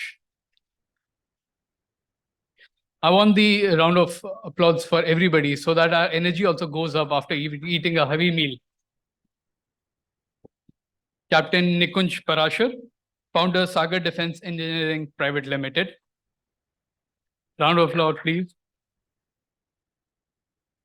And Professor Shrikant Paranjpe, Honorary Adjunct Professor, Department of Defense and Strategic Studies, Savitribai Phule, Pune University. With this, ma'am, the stage is yours. Thank you. Thank you, Puru, and thank you, Kutch, and the US consulates who are involved in this. And I think it's one of the most relevant topics for today because as we've heard from so many panelists this morning, plus our own keynote speaker, whom I must keep referring to because such a comprehensive roadmap was laid out for us. But this is one of the most comprehensive relationships, and it's indeed been defined as the most sustained, enduring partnership of the 21st century. And there are many other epithets. But I do recall, and I must say, I'm very, very pleased and privileged to be with such esteemed panelists with me today, some old friends and some new, but all very well, poised to take you to this journey of naval collaboration between India and the United States. You did hear about all the other types of collaboration. Why must we collaborate? Why is it important to even examine if the relationship is so great? What are we doing examining it? And that was also said in the morning by Admiral Baker. And of course, Admiral Luthra told you what kind of things you should expect for the future as well. So, and the panelists took you through a journey of warfare and so on. But the importance of the seas, and I think this is one thing I've been listening to since the last few days, but I must say the importance of the seas have been rightly recognized by Kutch and the US consulate. They have devoted this entire session to it. And I think that's one thing that is very, very relevant for most people because they can see the sea. Technology, warfare, and of course, armies, when they cross, you can see them. But seas all around, especially in Bombay. And of course, where I come from in Manipal, we have 6 beaches near my house. So you can imagine, you can see the sea. And I always tell my students the simpler things is first to see and then to make the conceptualization. It's much easier. But as I was thinking about this topic, and I realized that I have very little time because I'd like my panelists to take over and tell you lots of things. But I have worked on Indo-US relations from the time they were estranged democracies, a phrase often used to capture a particular state of Indo-US relations, to being engaged democracies, which was another stage in our relationship. And today, of course, we have traveled much further and we've reached a position of comprehensive global partnership, who are strategic partners from 2008 when we signed the nuclear deal, which alas, nobody talks about today, but that was one of the icebreakers of the century for us. And of course, we are looking towards possibly a support on the UN Security Council seat. So this is a relationship which spans a lot of things, but particularly on the naval part. I was just listening to the chief of Indian Navy a couple of days ago, Admiral Hari Kumar, and he said the best thing that can explain to us what a Navy does is contained, and they're very good in acronyms, as somebody else told me, which is about GIST, which is geography, security, international trade, international relations, and trade. All of these the Navy does. And therefore, I think this is the thing that interests most of our younger scholars as well as people of today, because willy-nilly, we are on two principles we are connect. One is interconnectedness, which the Navy will really be able to tell you about. And the other is interdependence, whether it's technology, whether it's warfare planning and strategizing, whatever it is, the core of international relations today, it rests on the pillars of interconnectedness and it's after lunch. This is the senior moment. What can you do? But I beg your pardon. But, so interdependence and interconnectedness can really, I think, in many ways, tell you about the role of the Navy in the world today. But more and more, as we look at why Indo-US naval collaboration is so important, you've seen the paper that has been given by cuts on what are the various, items that they want you to discuss. But every aspect is related to strengthening collectively by, these kind of collaborative agreements and so on, strengthening your core capabilities. And I think that's a very critical aspect every nation today plans for. Contestations in a place, for example, the contested area of Indo-Pacific, which was first called as a geographic construct, today is much more than that because of the seas and because of what the Navy does. And as I was just saying, the reason why Navy comes immediately to mind is not just because of the wars and the plans that we have to make for the future and so on, but really because it is a benign presence of our armed forces. It comes to our help when there is a tsunami, especially in the Indo-Pacific, and that's when, India's first naval doctrine. But today, the naval role has increased so much as India has begun to play the role of not just a middle power, but a rising power. And in a contested multipolar world where there is not just one or two powers jostling, there are many powers in many regions. So we can't talk about geopolitics of the world or global geopolitics. We have to talk about West Asian geopolitics. We have to talk about South Asian geopolitics. We have to talk about Southeast Asian geopolitics. And therefore, the Navy in the Indo-Pacific becomes somewhat more different than the Navy, let's say, in somewhere else. So all kinds of geopolitics. And then you have to do risk assessment. And no better than a Navy ship for you, which can stay and continue to monitor your special zones or whatever area, because, air power and naval power, you want to distinguish them. One simple way is, and air power is when you come and bombard and go away. Navy stays. So there is sustaining and there's persistence and there is capability. So naval role needs to be understood not only for its importance intrinsically, we also have a rich history that we have to learn about.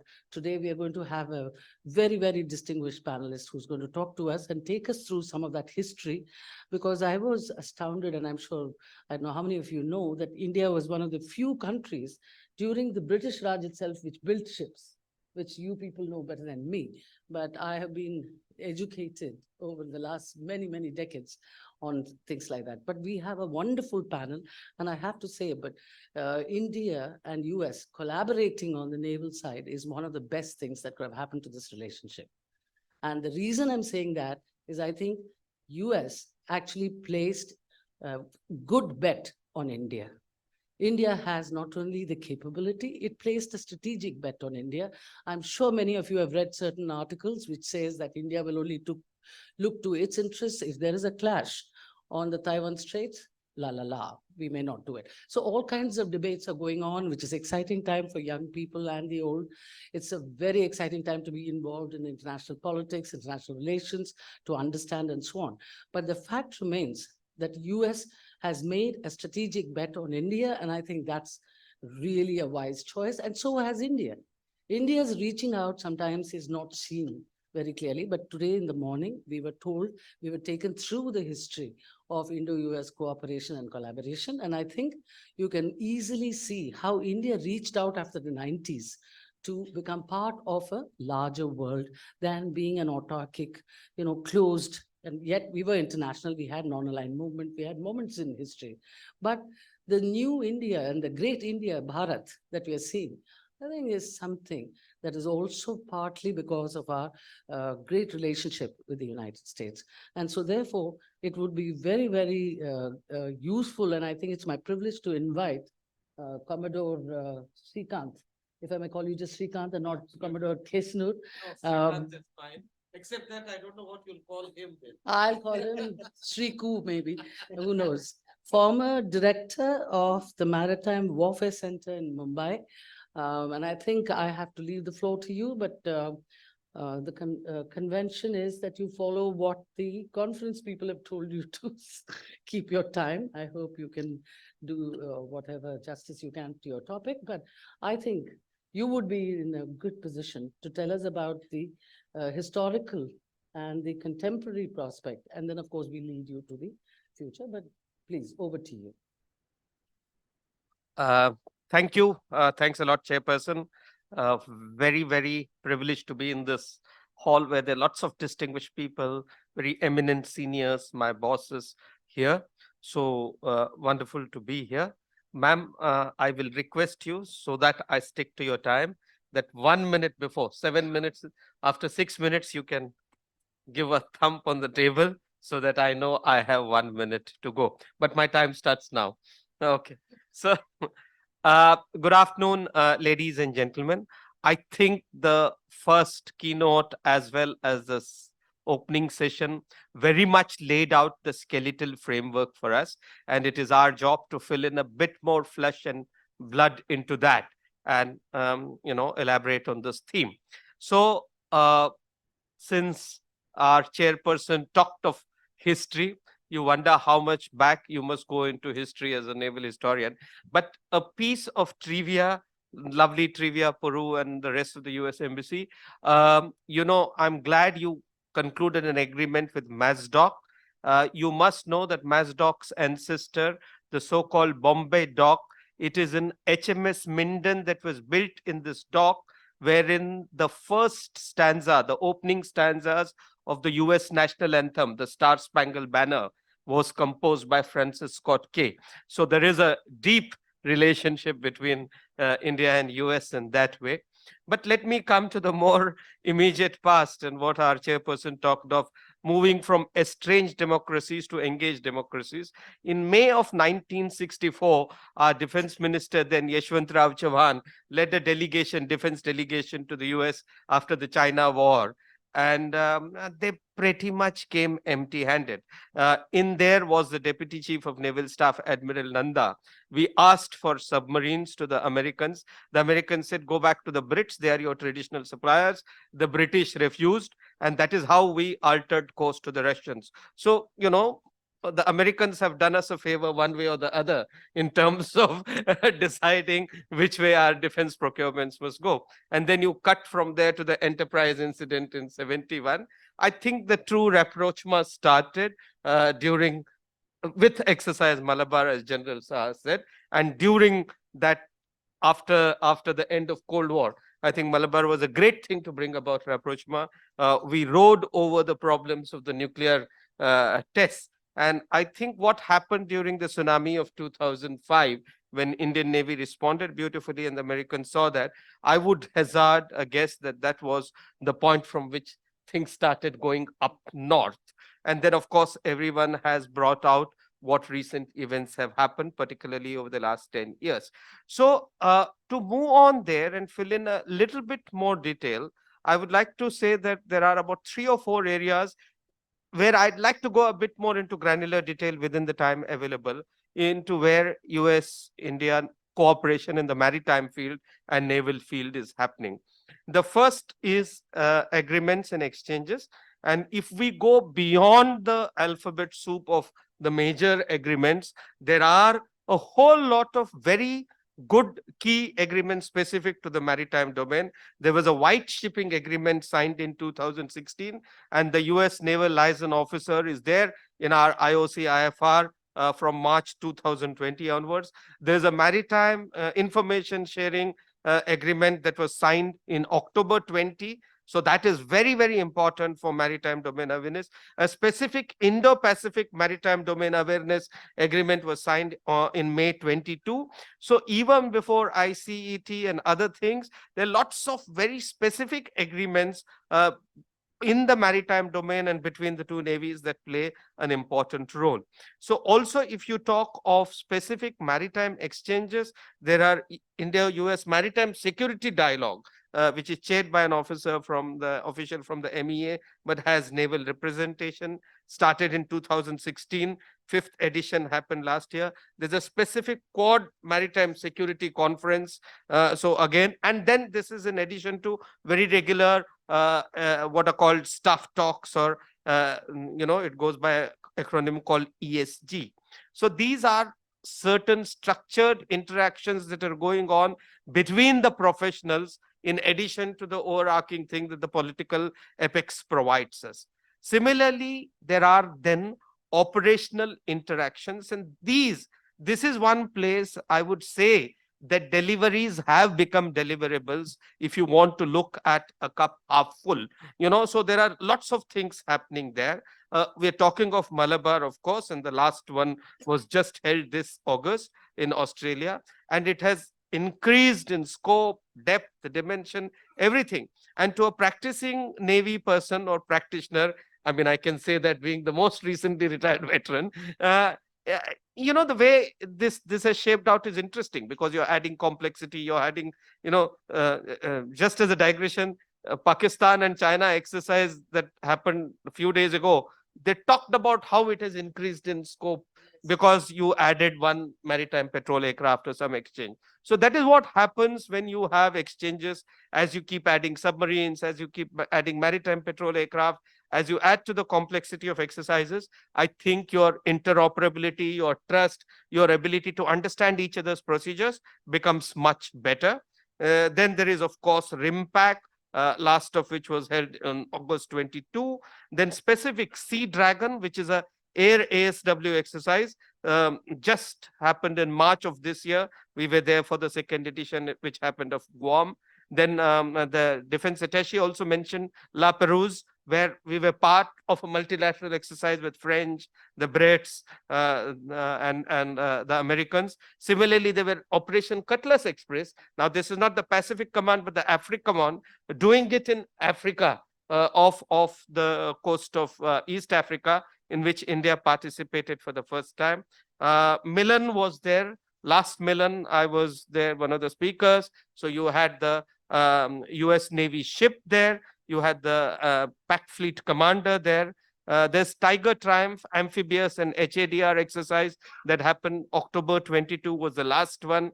We had a US-India salvage exercise that happened in Kochi, June and July. I mean, see, I'm breathless even as I'm talking. For anyone who is following this, it's really leaves you breathless with a whole lot of things that are happening.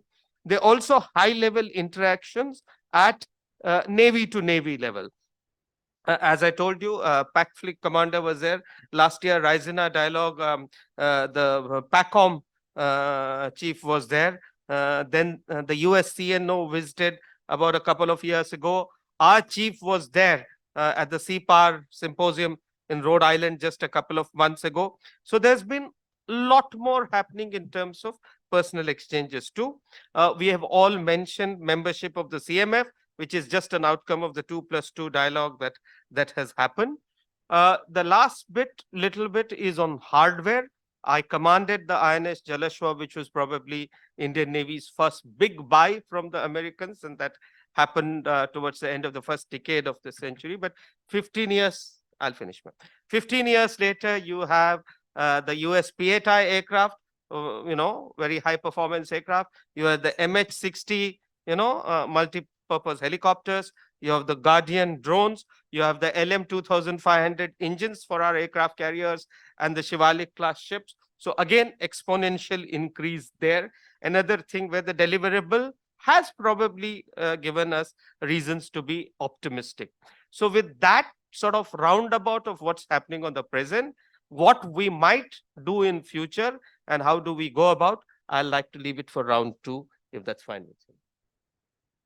Thank you. And that was really wonderful. And thank you for keeping to the time. And I think a big round of applause is actually due.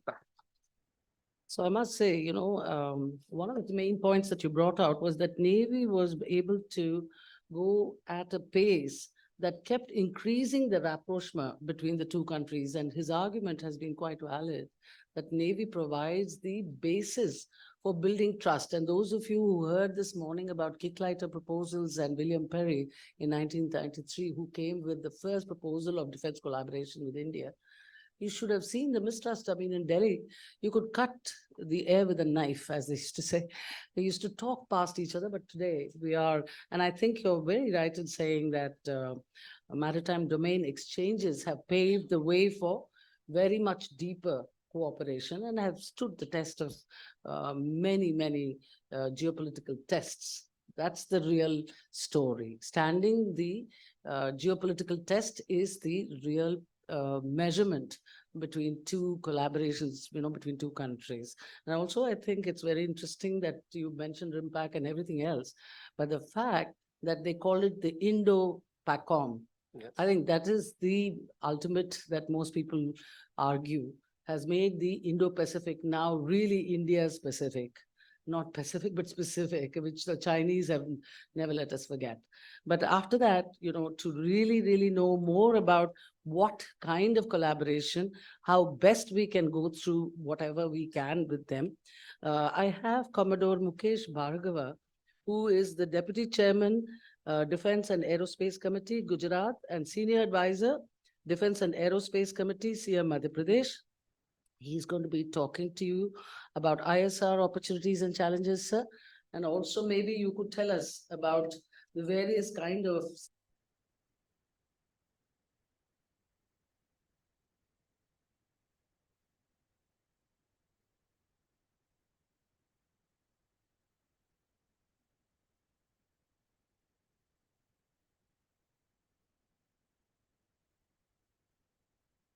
Puru specifically and General Saha.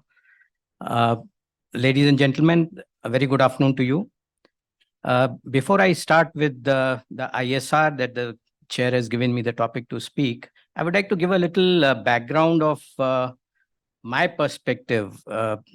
After 31 years in uniform, I've spent about 16 years in the corporate as a head and been a member of US IBC and US ISPF for the last 15 years.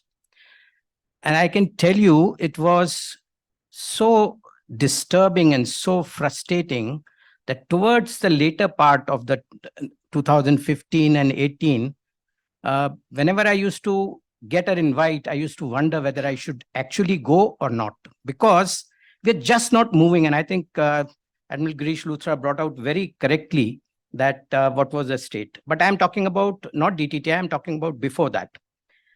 The US and the industries in US was looking at India only as a buyer-seller relationship and only as a market. There are a number of programs which the company that I was working for, Larsen and Toubro, used to bid for, and General would remember some of the land system programs. We actually collaborated with a US company. I can name it Raytheon. The sensitive item which was there in that, I don't want to mention that, was given to us, which actually did not perform in the trials. And we lost out to an Israeli company. And later on, when we went up to them, they said we could not get permission to give you the higher end of this equipment. And what was given was, and all those DSP-5s and the DSP-85s and all those kind of documentation, the whole system of Indo-US industry cooperation was not amenable to working against the DPPs and now the DAP timelines. Because the DSP-5, which was an NDA sharing, used to take 3 to 4 months time. And we all know that 90 days is all that you get after the RFP is issued. So, and that is only NDA. Thereafter, if you have to have a technology sharing agreement, TSA to be signed, it will take anything from 6 months to 1 year. So there was no way that Indian industry could collaborate with the US in the pre-16-18 era. the changeover happened when Secretary Ashton Carter came over here, and from the CII made a presentation to him and told him the problem areas, how much time it takes, what are the various, you need to have a US sponsor for an equipment to be given here. You need to share everywhere that component is going into which all system, where it would be operated, and that facility should be open for US DOD's officials to come and inspect. So it was like, you're opening up your, whatever, to show their innards to them. Only then you will get parts and components. Forget about the technology. We all along from the industry were looking for co-development, co-production. And this was just not happening.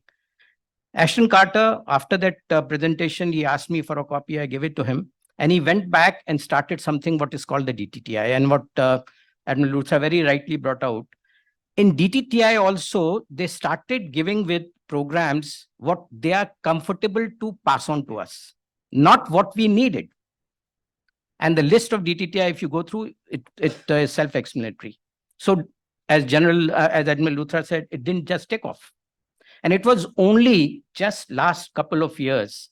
And I think the watershed event is the June 23 visit of the Prime Minister, where all these issues that we have been putting it through the CII, through the SIDM, through the FICCI, to the PMO, finally got noticed. And he probably, in his own very, very peculiar way, conveyed it across to the leadership, Mr. Biden, President Biden over there. And it came out with what we are today talking about, the various agreements that we have signed. And that is what is leading to a cooperation today, what we are discussing here. Coming back to my topic of ISR, and I would like to just mention that this is one of the most important aspects of military warfare. And reconnaissance is collecting data to address a specific military question. Surveillance is a continuous observation of a particular target. And intelligence is something which comes out with the coalition of these two, surveillance and reconnaissance, as well as other data. And this is something which is being taken by the Indian Armed Forces, and specifically General Rawat, the previous CDS when he was Army Chief, as one of the priority areas for looking at how India's competence in this area for intelligence, surveillance, and reconnaissance can be improved. So it is basically a coordinated acquisition, processing, and dissemination of accurate, relevant, and timely information. The timely is very, very important over here, because an information or intelligence which is not given in time, and there are so many instances which are there, our Bombay attack, and even what we were discussing during the lunchtime, the West Asia crisis which is going on now, it's all related to the intelligence which did not, either it was not available, or if it was available, it was not timely. And even if it was timely, it was not accurate or not interpreted correctly. And that is what is the significance of ISR.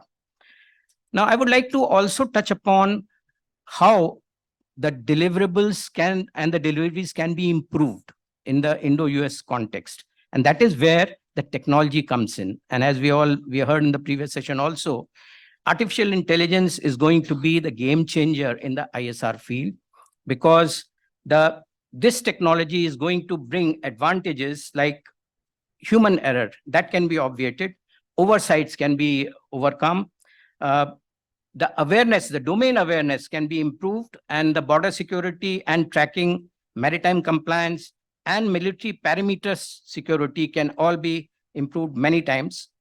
The real-time spatial, high-altitude, aerial, and terrestrial data can be accelerated for military application. There are a wide range of sources which are actually used, which are like electronic communication, optical, radar, infrared imaging, and some of these assets which are used to collect data also include what General Verma spoke about, satellites, sensors, unmanned aircrafts, and aviation systems, and including specialized ground, sea, and space-based equipment. And of course, most importantly, what the chair was speaking during the lunchtime, human intelligence. And all these aspects are equally important in assimilating the ISR framework, which can actually improve the decision making and the further operations from the military perspective. As far as India is concerned, there are two agencies that have been constituted. One is called the Indian Multi-Agency Center and National Intelligence Grid. These two agencies are actually responsible for the collation of this data. And as far as the space technology is concerned, we have the space-based ISR resources like INSAT, IRSS, which is Indian Remote Sensing Satellite, Radar Imaging Satellite, the UAVs, which include Laksha, Nishant, Kapothaka, Puma, and also the Israeli ones, which is being used by the Air Force, the Heron, and for the land-based, of course, there is a Daksh, which is a remote ground sensor. The signing of the COMCASA, which is the Communication Compatibility and Security Agreement with the US in 2018, has actually led to the procurement of the Sea Guardian or MQ-9B from the General Atomics. General Atomics has given us two of these platforms on lease for trying it out almost about 3 to 4 years back. But the agreement could not be signed, the contract could not be signed because of the lack of this formative document called COMCASA. So once this document got signed, it was possible to get this particular contract done. And the platform has got the Hellfire missile and also got the smart bombs. It also has the IFF, the identification of friend and foe, and is going to be a major asset of Indo-US cooperation in the field of ISR. Sir, 1 minute. Yeah. So I would just like to conclude by saying that in addition to what we are speaking about, the various surveillance equipment, being a Navy officer, I would also like to mention that all our ships and submarines are also equipped with various radars and sensors, which also are used for collation of the intelligence. And when we're looking for deliverables to deliveries, we need to look at how this cooperation can go to the next level. And as one of the senior US MOD officials has mentioned, that now from G to G, it need to move to B2B level. And that B2B level can only happen, as has been talked about, you have the Indus X going on, which has got two programs. One is on the undersea communication and maritime intelligence, and the other is for surveillance and reconnaissance of ISR. And both these programs of Indus X are going to be at the startups or at the MSMEs level. But to take it to fruition, as it come out also in the previous session, it would be very essential an involvement of a major player who can scale up, as the Admiral from the US Navy also mentioned. The scaling up would be very, very important to achieve that. So to conclude, processing advanced ISR capability is crucial to India's conventional as well as nuclear deterrence. And like any other countries, ISR complements are going to be a major part of the weapon systems. How effectively, so what is important is how effectively could this cause damage to the adversaries? Weapons are only credible when they can perform offensive or defensive or dual roles at the right time, right place, and at the right target. This is the only possible through a very effective ISR capability. And what we look at in addition to the P8Is and the Sea Guardian MQ-9B, what are the other areas, and also how the technology like AI could be used as a tool for B2B collaboration, and Indus X need to move to the next level. I would like to mention that the second partner of DIU from the Indian side is the IDEX. And in the IDEX Prime, there's a possibility of even higher funding from the government. So one of the issues, Chair, which I would like to leave is how can IDEX X become more successful by proper funding coming from the both government side, which would be the key enabler. Thank you. Thank you, Commodore. Very big hand. I must say, taking us from where, some small gap, if it was ever left in history, the buyer-seller relationship from engaged to, democracies we talked about, but buyer-seller to what we are today as strategic partners, and also talking about the ungoverned and uncontrolled expanses of the sea, which allows for power projection from every country, which is why every country wants to use the sea, I suppose. But I think what was really interesting was that you talked about the ISR capability, because many of us at least did not consciously realize that the underground, under the sea is also important as much as the sea, because all the internet is coming from there, which is something every civilian or a citizen would want to really know who controls it. So I think in many ways, intelligence and ISR, and I hope we will talk about some of the other issues of MSRA and interoperabilities. And then, of course, we'll talk about liaisoning and trying to even out some of the problems you said. But I am not very sure, sir, though human error can never be calculated to complete extinction. I think being human is to allow for some errors. So that's my take anyway. But I think it's very great. And after lunch to listen to such a wonderful exposition.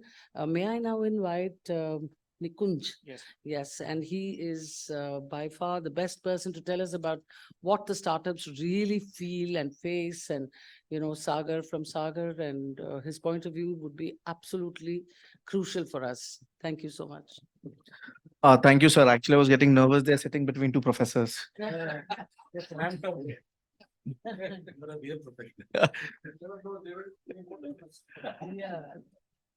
So, everybody's a naval officer here. I'm also a naval officer for the Merchant Marine to take across. And I quit seas actually to start my startup looking at how from Atlantic, the whole shift happened into the IR region. I would say where the Navy saw it while looking at it as a deterrent, we as sailors were actually seeing the whole shift from Atlantic happening into the IR region and then the rise of the Pacific Rim, which we are seeing what today China is doing across. Now, if you look at a startup point of view, there are three main policy changes or three main events which actually happened in a good way for industry to really start looking at Indo-US joint partnership. The first was renewal of Indian-US strategic partnership in 2015 for 10 years, which happened. Then somewhere in 2016, they really upgraded us to strategic partnership. And somewhere in July 2018 is where they took us as a tier 1 for defense supplier in strategic supply. What happened there? Actually, it was buy and sell, which exactly what sir said, what was happening in. But just before the PM left for the US trade, IDEX, DIO took a bunch of startups. We were part of that program ahead his visit on June 22nd, 23rd in US this year, and we were also there. Now, this brings a shift. And the shift is there's bottom line is a good geopolitical shift because the IOR is becoming hot every given day, and we cannot deny it. We need to have our ships not only for the sake of sea guarding, guarding our underwater transmission lines, but also the piracy issues which we face in the Red Seas. So this gave us an impetus. The trade shift would happen in both ways, and this is where at Sagar Defense we utilize this opportunity. So we partnered with a US-based company, which was previously based in Australia. They shifted to base in US. And while these transitions were happening we got into the IATA region also, where certain licensing were required. We were able to, let go them through our Dutch company. So that shift helps us to get certain technologies where timelines were actually very long, where you say an NDA takes 90 days. From an NDA, you go to an RFP phase, it takes another 6 months to a year. And those problems are still persisting. But certain ventures like us have been able to circumvent that scenario across with this shift which has happened in. Not only that, as we look at Indo-US relationship, which is going in MQ9 is a classic example where it has been really look at, tracking our Gaganyaan while we did the trials. We were also part of that same trials where we were tracking at the lower altitudes along with the Navy. We had the opportunity to do with our drones. Now, where this assimilation of data getting across, coming on the same bandwidth would have not happened before, which has now started in. So these are certain reasons when I look at it on a broader scale, not only in terms of what as an armed forces is doing in, but also in terms of what political shifts have been happening across. Along with it, when we look at DIO, and DIO is what Sir was talking about, this program has given an impetus that now Make in India would happen in terms of Make in India. It's just not an indigenization process, but it's also an IDDM process. So not only me, but there are companies like us who are actually designing it, building it, and taking it to the next level. There's a company called New Space Research Technology based out of Bangalore. Now, these guys have tied up with a lab in US and with certain US-based companies, and they are doing their testing and using those labs across in the United States to get the results here for our Indian Defense Forces. This was not happening before. The other part, if you look at success stories, the biggest challenge is funding. Now, how do we get these investments? Now, what is the challenge in funding? The challenge in funding comes to ESG. Now, when you look at ESG policies, we have an Exim Bank of our own self. An Exim Bank is funded by sovereign funds, also pension funds from Europe, Canada, US. Now, an Exim Bank would also not invest in a defense company here in India the moment it uses a weaponized word. So the policy changes need to happen at both the places. Then only you're going to see the success of startups happening. You're going to see the success of industry happening. Because under the ESG policy, any venture fund is not going to invest in you any given day. So how your startups and how your MSCB is going to really scale up? And nobody would know better than you all sitting here that in India, a company reaches a turnover of 300 to 400 crores. You do not have very large scale-ups or corporates happening. We have a number of MSMEs and SMEs. But those SMEs and MSMEs, they do not transit into larger corporates in coming time. So these are certain policy changes would also be required when we are looking in this scenario of India-US joint relationship. I think with that, I would like to cut short my time here. Thank you, ma'am. Very big hand, and thank you for putting in so eloquently and very clear, because you've talked about three shifts: geopolitical shifts, political shifts, and trade shifts. All the three in a line. I mean, ex-naval officer, I suppose, but this extensions and matching all the C's together come naturally to all of you. But it's been a treat, and I thank you very much indeed for it. And now I have the great privilege to invite my own friend, again, another Shrikant, who will tell us, yeah, I will, but please let us know what you think about the Indo-US relationship and take us through the perceptions story that you would like to tell us. Thank you.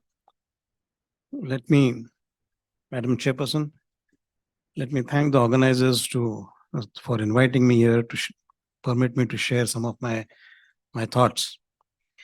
I'm the last speaker in this list, and perhaps I might be a little provocative, perhaps a little negative in what I'm trying to say.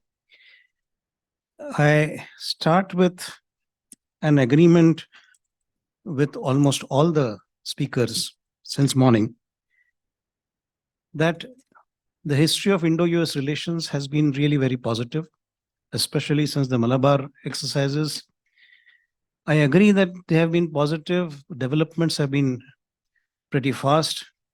Issues like naval exercises, issues like exchange of information, equipment, everything is taking shape. But then what are the problems? And I'm focusing on the problems. The argument would be that the questions that I would pose is, what would be the issues that create problems in both? What is to be delivered and how is it to be delivered? And how does one change this whole story of problems of delivery? That is what I'm trying to focus on in two parts. First, the problems that I would like to focus on. And in this, I'm following the initial note which was given as part of this workshop or seminar, that what are the objectives and outcomes? The objectives are capacity building, focuses on media and other stakeholders, nuances in US-India security partnership for the good of the world, good with quotes, and a platform for free-flowing information or whatever. I'm not going into the history, which is being adequately talked of. I'm focusing on issues which come up essentially as part of the major defense partnership between India and United States, where focuses on defense technology transfer, focuses on research partnerships, focuses on co-production, co-development of defense equipment. This is something which almost everybody has been talking of. Let me focus on the issues in terms of problems.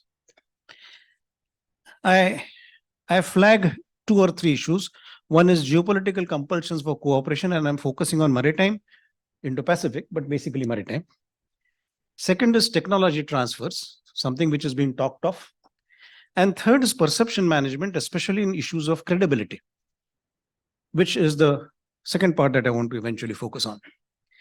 In terms of geopolitical compulsions, maritime domain, in the area of Indo-Pacific, I would flag 2 or 3 issues. One is the Indian Ocean region in terms of Indo-US.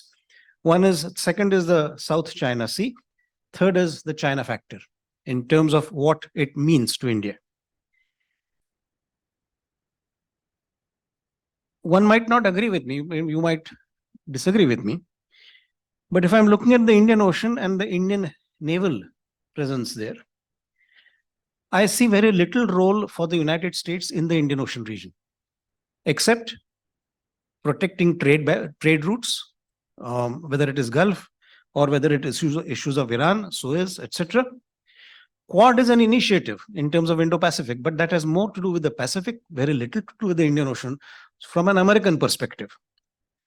The main focus remains China, main focus remains Pacific. Indian initiatives have been there in terms of national maritime domain awareness, etc., creating an intelligence grid, which has been talked of. Indo-US cooperation in terms of equipment, yes, it has been there. Again, some of the earlier participants talked of the problems in terms of getting equipment, etc. Second is South China Sea. In case of South China Sea as part of Indo-Pacific, South China Sea is essentially the focus of Quad. Quad does not go into the Indian Ocean region, it's focus of Quad. Indian interest in South China Sea is trade routes. Beyond that, India, to my mind, has very little interest in South China Sea, maybe connections with Vietnam, connections with Philippines or whatever. Chinese policy on South China Sea is very clear, negotiations, but at a bilateral level, and that too with only the littoral states. They don't want to discuss with ASEAN as a group.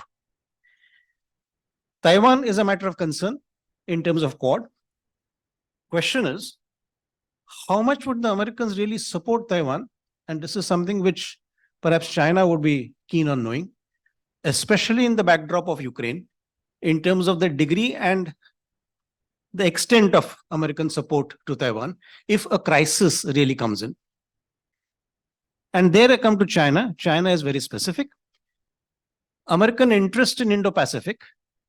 And I remember some time ago, quite some time ago, Secretary of State Hillary Clinton made a very specific statement that Americans are also a Pacific power, which is true. But in terms of China, tackling China as a perhaps aggressive threat, and therefore Quad or any other similar kind of arrangement is fine. But problems which India has vis-a-vis China are very little to do with Quad. They have more to do with bilateral relations in terms of border. And India's security concerns, if they are border, I'm not very sure how much of Indo-US relations would really have an impact in terms of defense cooperation on the India-China border issues, especially skirmishes. Spillover of the Middle East. If it is a spillover of the Middle East in terms of whether it is Gaza, whether it is Palestine, whether it is Iran or whatever, as I would argue, from an American national interest perspective, Americans would look at Pakistan as having a greater utility for the Americans rather than India. Because from an American perspective, Pakistan would be a better country to deal with the Middle East in terms of whatever relations it wants to open up. Indian interest in this region is perhaps Chabar, Iran, something which the Americans would always frown on because Iran is not an acceptable commodity. That is so far as the Asia geopolitics is concerned. Second is technology transfer. Many years ago, I heard a very eminent speaker talk about what was called a technology trap. And let me repeat what was said. Especially when India is trying to look for advanced technologies from across the world, Western advanced technologies, whether it is American or otherwise, what is the trap that he was talking of? It is a triple trap. One, technology that you need will be always denied to you. Two, technology that you need and is available is either too costly to buy, or it would be ensured that it comes under sanctions, dual use or whatever. And three, technology that is given to you is in any case of no use because it might be obsolete or it is something that you might not need. It is that technology trap under which India has really operated for all these years. Cryogenic engine perhaps is an old example. But anything to do with dual use technologies, whether it is missile technology control regime, whether it is dual technology, nuclear suppliers group, etc., India would always be on the back foot. India would be a market, as was said earlier. India is looked at as a market, and that is where the whole issue is. Given this scenario, what kind of perceptions exist? How do Indians look at the United States? How do the Americans look at the United States from a security perspective? Again, in this context, perhaps political communication and building up narratives plays a very critical part. Image of the Americans in the Indian mindset is, and when I'm saying Indian mindset, it is both the Indian public opinion and the Indian political elite, is not a very positive image for a variety of issues. It can be issues of credibility, it can be issues of ideology, whatever, but it is not a very positive image. This is something which one has to, it can be part of the socialist rhetoric, which we've been using. Changes which occurred from the Narasimha Rao period, whether it is Narasimha Rao, whether it is Manmohan Singh, whether it is subsequently, somewhere down the line, we decided to be more realist in our global perceptions rather than use an ideological lens. That shift has occurred, but that shift has not been reflected at a popular level. And that is where perception becomes important. More so, this is added to by the kind of criticism that one continues to get from a variety of Western leaders, especially American leaders. I remember way back when President Clinton was in India and gave a speech in the Indian Parliament, or even President Obama, they almost scolded us about our nuclear policies, that why should we go into nuclear issues? We need to be following non-proliferation policies. Srikanth. Yeah. That kind of a criticism is something that we, and this is American soft power that I'm talking of, part of a reflection on defense. This is seen in terms of Ukraine. In terms of India should support the Western powers, basically save democracy, save freedom. Gaza, do not criticize Israel. Canada, follow a rule-based international order. And complications of that. I mean, you have reduced the number of diplomats, which is bad. But if Indian diplomats are being criticized there or being harassed there, that is not part of Vienna Convention. Freedom House talks about the levels of democracy in India. All this is using American soft power to criticize India. That is the kind of perceptions that we tend to have in India. These are naturally reflected when one talks of Indo-US relations, whether it is economic, political, social, cultural, or security relations. And that is where the problems come in. These narratives have to be changed. In my second part, I would talk of how to change these narratives. Thank you. That was really, really interesting because, you know, you've done something very classic, you know, in a genre like the murder mystery. You always end part one where you'll wait for the part two. So we'll wait to see what you have to say in part two.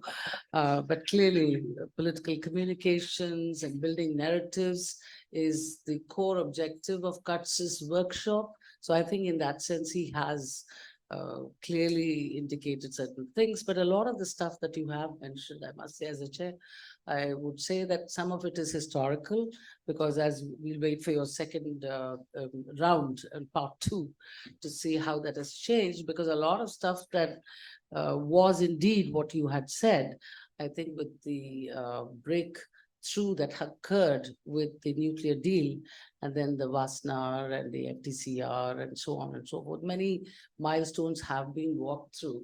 And I think in some ways, if you look at the popular perception also, Shrikant, maybe you'll allude to that much later, but if you look at Pew and various other agencies, even in India, who are doing public opinion surveys, very high favorable opinion also seems to be building up for United States. And of course, if you look at the number of people who are going to United States and people-to-people ties, it probably is one of the most popular destinations for Indian youngsters to go and so on. But nevertheless, as we've been discussing the whole day, there are some major issues and fissures, and we've always maintained as Indians when we negotiate that like-minded does not mean same-minded. So we will have differences, and I think in the new understanding that we are trying to establish, which I hope you'll be able to tell us how to do that, in many ways, I think builds in this certain flexibility of a understanding born out of the necessity of dealing in a multipolar world.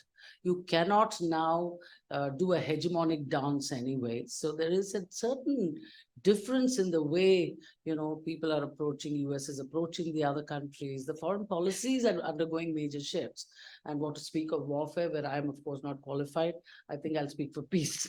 But, you know, warfare is really, I mean, it's digital risks that we are talking about today, from what I can understand from General Verma in the morning and in, you know, say round 2. But I can go on, but I think it's very interesting because you've woken us up properly, and you've mentioned the things that are really very true, and they were part of the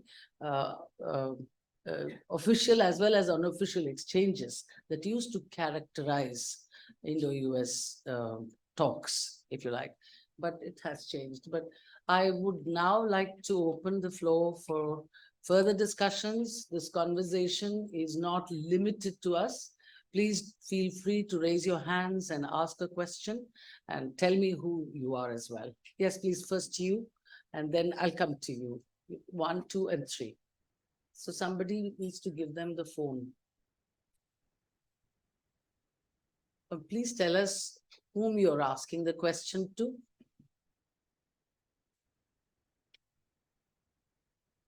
Good afternoon, everybody. As I've introduced myself earlier, my name is Shashwat Guptare. I belong to Herald newspaper from Goa. My first question is to Professor Pranjpe. Professor Pranjpe, in this entire deliberation, since is in the Indo-US security backdrop, my question to you is that general perception is that India-US relationship is being seen only through counter-China prism. Is this a stopgap arrangement is this a stopgap arrangement just to see from the China stalling perspective? And suppose if China advancement is stalled by India, by any far-fetched imagination, what next? Is there any global vision as far as India and USA cooperation is concerned? Because a decade back, until the war on terror was on, US and Pakistan were friends. Now suddenly Pakistan is out of the door and India is in. So what are we looking at in this kind of relationship? And secondly, my second question is for Commodore Shrikant and Commodore Mukesh Bhargava both. Our Vijay Lakshmi ma'am just made a very interesting comment that we can see what on the sea, and then she also said about the threats that we can't see beneath the sea. So in terms of Indo-US cooperation, what do you think are the areas that we need to collaborate as far as the security threats under the sea is concerned? Because recently China had put its unmanned underwater vehicle in the sea, in the Indian Ocean region, which caused a lot of flutter in the Naval headquarters. and also threats like from your insurgents using deep sea equipment and attacking the ports and our fixed assets like the oil rigs and the vessels, containers. So how do you see this threat from underwater, and what kind of collaboration India, US should make in terms of technology to stall this? We'll take some more questions and then we'll go through the answer. Can I, yeah, please. And then the lady at the back, we'll just come to you. Good afternoon to all. This is Vaibhav Agrawal, editor, Business Upturn Asia, and senior defense journalist at Raksha Ayurveda. My question particularly is to Commodore Bhargava and Commodore Kesnoor. We had discussed about ISR, and the question leads to I would further like to bifurcate it and get it to the basic level. If we recollect 26/11 attacks, the infiltration India witnessed, and threats from the sea that we saw. There was this one, I would say, clause that was made that all the fishing vessels need to be equipped with AIS transponders. India possesses more than 240,000 fishing vessels which are below 20 meters. Unfortunately, we still lack in a complete achievement of the same. Will India US collaboration also look into issues concerning these particular areas, these threats that arrive from the seas, or not? Thank you. And ma'am at the back. Yeah.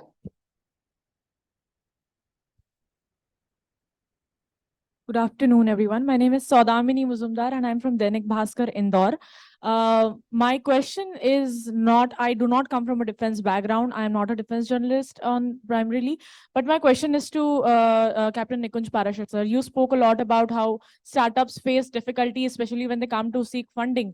So, and you also said that it is only recently that that startups have actually thought about coming into the space of defense and collaborating with each other, with governments to, create something. So my question is, how do you think that this can go to the next level? How can educational institutions, because when it comes to startup, it's generally the young crowd that we are looking at who can, take these bold steps. How are you looking at how government can, or how US government or Indian government can think about supporting them? How can they connect to these incubation centers that are there in many, be it Atal Incubation Center or any other incubations? And how can they, rough all these problems that you discussed, funding related, networking related, and technology related, scaling it up, making it useful? So that's my question. Ma'am, can I take a still Okay. question? Okay.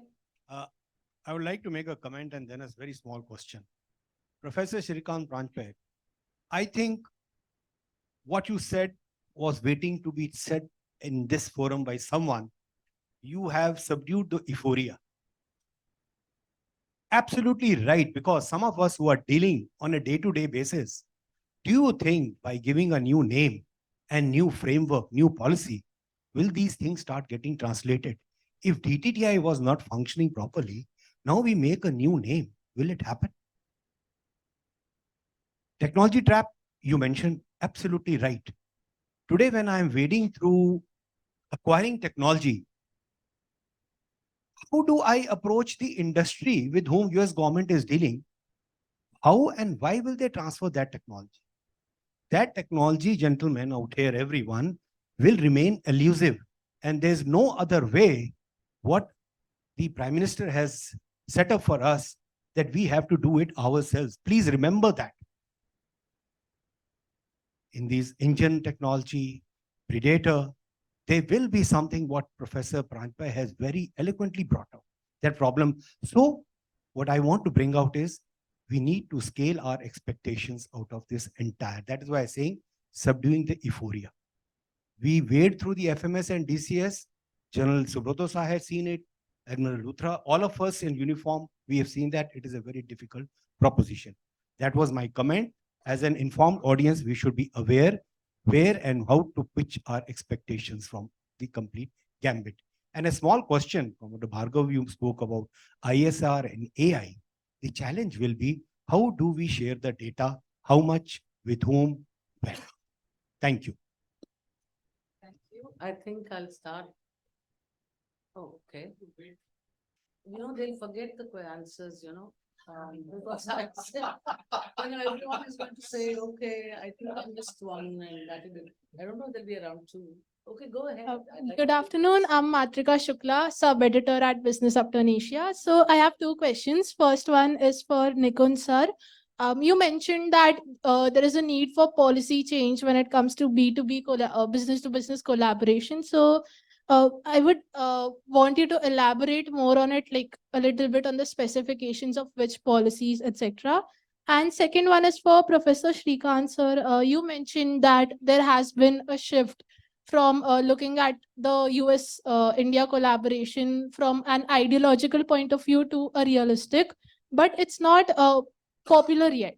So, can you elaborate on what role do media houses and the owner of media houses play when it comes to this phenomena being underrepresented? I think that's, have I missed anyone now? Okay, so let me start with Nikun, I think, because.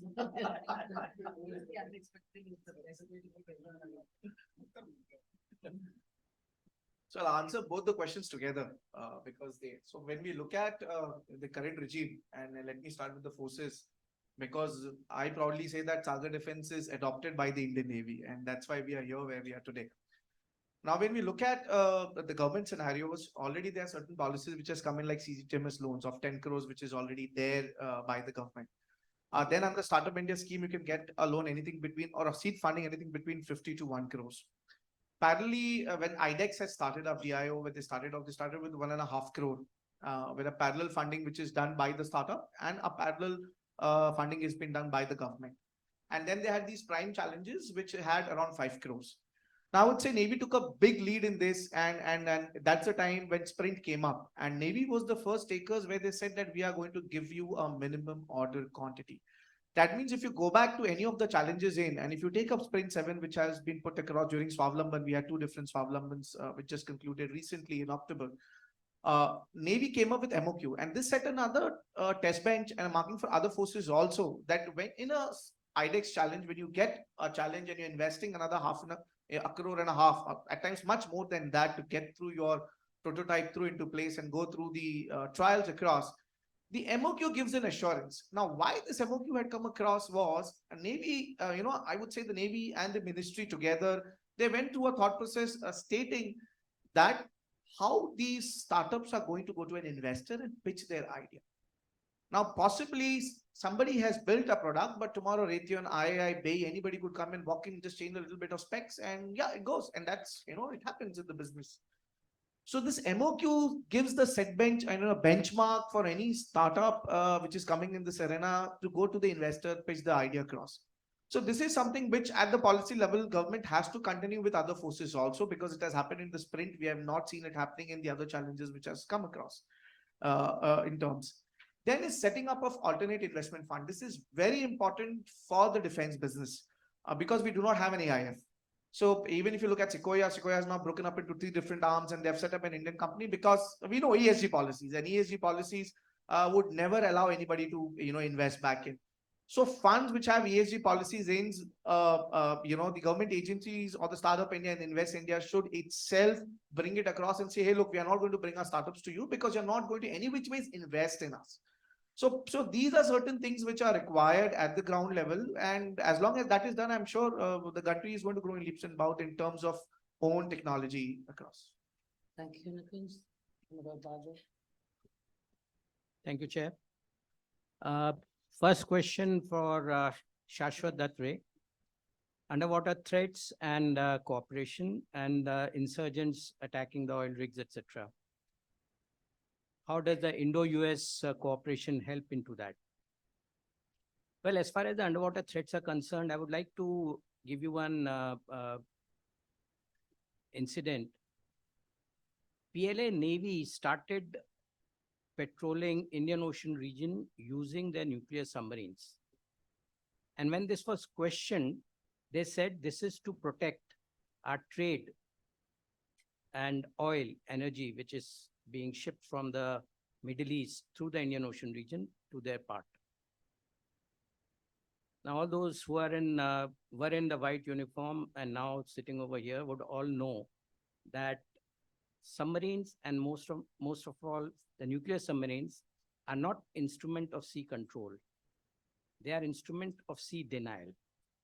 So PLA Navy putting it nuclear submarine in Indian Ocean and the logic being given it is to protect the trade is absolutely absurd. And we know what is the purpose of that is sea control and not sea denial. So it is very important. India has its own resources, maritime resources, and we know that there's a need for upgrading those and also to get the new ones. The programs are going on, but the speed and the pace at which it is may not be commensurate. And as what General Saha very rightly brought out, that it cannot be done by one country alone. And that is where I think the Indo-US cooperation comes in. And amongst the various agreements that have been signed, the underwater domain awareness and cooperation is one of them. So that is very much going to get covered. As far as the second question was with regard to the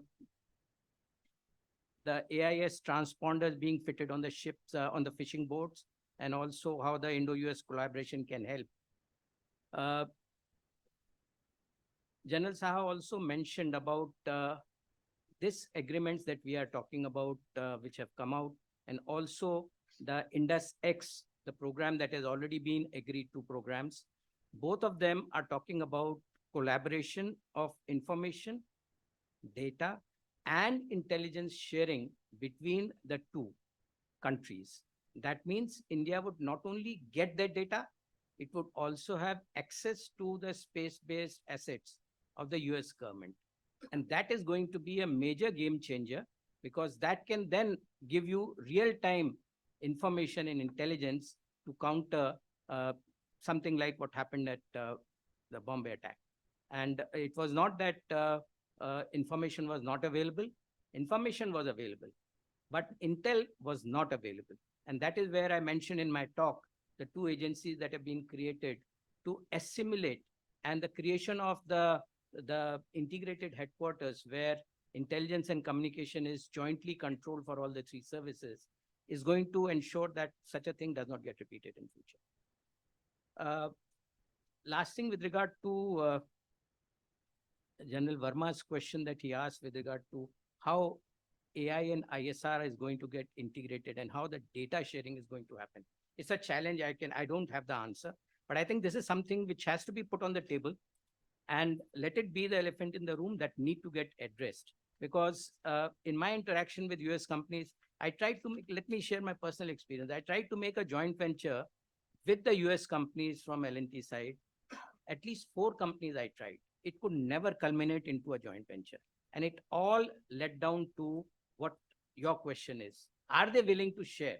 And if so, how much? And that's where the joint development and co-development and co-production never ever happened. And I think Girish Luthra did mention in his talk also, not a single program of joint development is there. Why? We talking about, most advanced nation and next level of, I think the chair mentioned about next level of relationship and cooperation, something which has not been done with the NATO is being done with India. But we need to see the walk the talk, whether it would happen or not. And this is a challenge. And I think it is very much possible because the kind of expertise and the kind of know-how that India's startups are now generating, I think it would be beneficial for the US companies to look at how they can come and collaborate and get benefited by this. Thank you. These messages are big takeaways from this one. Yeah. Thank you. And another person. Thank you. I'll try to answer the questions raised by Shashwat and Vaibhav together, fit them commonly and see how we can explore that idea. Look, from an operational perspective, the challenges at sea. The sea is vast, it's fluid, and the challenges are many, multiple, at several dimensions. And we talk of maritime security being, a superset of all these particular challenges. So you have edged out some of them from the underwater domain side. There are also terrorism that you mentioned, and then you brought in the aspect about fishing vessels in AIS. So in order to answer them broadly, look, understand a couple of things operationally. One is that the warm waters of Indian Ocean greatly favor submarine or water submerged vehicles against water on surface. So if you want to be continuously informed, you're already in a tail chase. And if you want to be continuously informed, you got to have a lot of assets at sea, perhaps below water, sensing devices, and out into the sky in the space, so that you're kind of having a multidimensional coverage of what's happening on water and below water. And that is where collaboration between India and US, you can't do bean counting कि वो आके हमारे oil rig को मारेगा, America वहां पे होगा क्या, वो कभी नहीं होगा. You know, those are some of the things that you'll have to look for yourself, because your threat perceptions are for you to map. Okay, what you got to see is what are the challenges and which are the gaps that are going to be filled in, and where does this operational technical collaboration lead to. And I think that is where some of these things would lead to. You see, about 15-20 years ago, I think it was Admiral Mike Mullen who mentioned about 1,000-ship navy. Now, he might have meant it as a geopolitical framework for provider of global goods, but I think operationally, when you talk of lot of challenges at sea, you always feel resource stressed. And it is fulfilling the gaps in these resources through multi-nation collaboration, such as these frameworks that we are looking at. That is very, very important. We're talking of piracy. One of you mentioned piracy, and it's good to get these reality checks. As we are having these seminars, the Houthi rebels have pirated a ship and taken. What is interesting there is that unlike traditional, I saw 3.5 years of piracy in Kenya as our defense attaché. You are now facing a helicopter. I mean, pirates have come through helicopter and rappelled down. Who is providing the helicopter? Where are these kind of resources are coming from? Are there rebels? Is there state support there? How do they get the kind of arms that they are getting? So if we are going to see, going back to piracy, India fought the earlier piracy thing all alone. Now, as member of CMF, are we going to be part of some counter-piracy task forces? Are we going to see some of these things being done together? I think those are the things that we got to think about, because purely operationally challenges at sea. And I do understand there are certain national reservations about operating together. The word coalition, for example, is anathema to us, but purely operationally, I think it makes a lot of sense rather than be a lone ranger to operate together. The point about AIS, no, it is not an issue of India-US collaboration. It is a small capacity issue. AIS, fitting AIS on a ship is no rocket science. It's about the easiest thing that you can do. It was about capacity. Itne sare fishing boats mein, can you have all of them fitted? Should the state support that? Should the individual owners do it? So these are aspects of governance. And I think one way or the other, if you decide fitting an AIS on ships is not a big deal, you don't need India-US collaboration in things where India is able to do them perfectly well. I think you must look at certain big ticket places where India and US can collaborate. And there are lots of things that we are perfectly capable of doing on our own. Thank you. Thank you. That really puts us in our place, I think. But Shrikant, you have the last word. The best is always reserved for the last. So let's get on with it. Yes.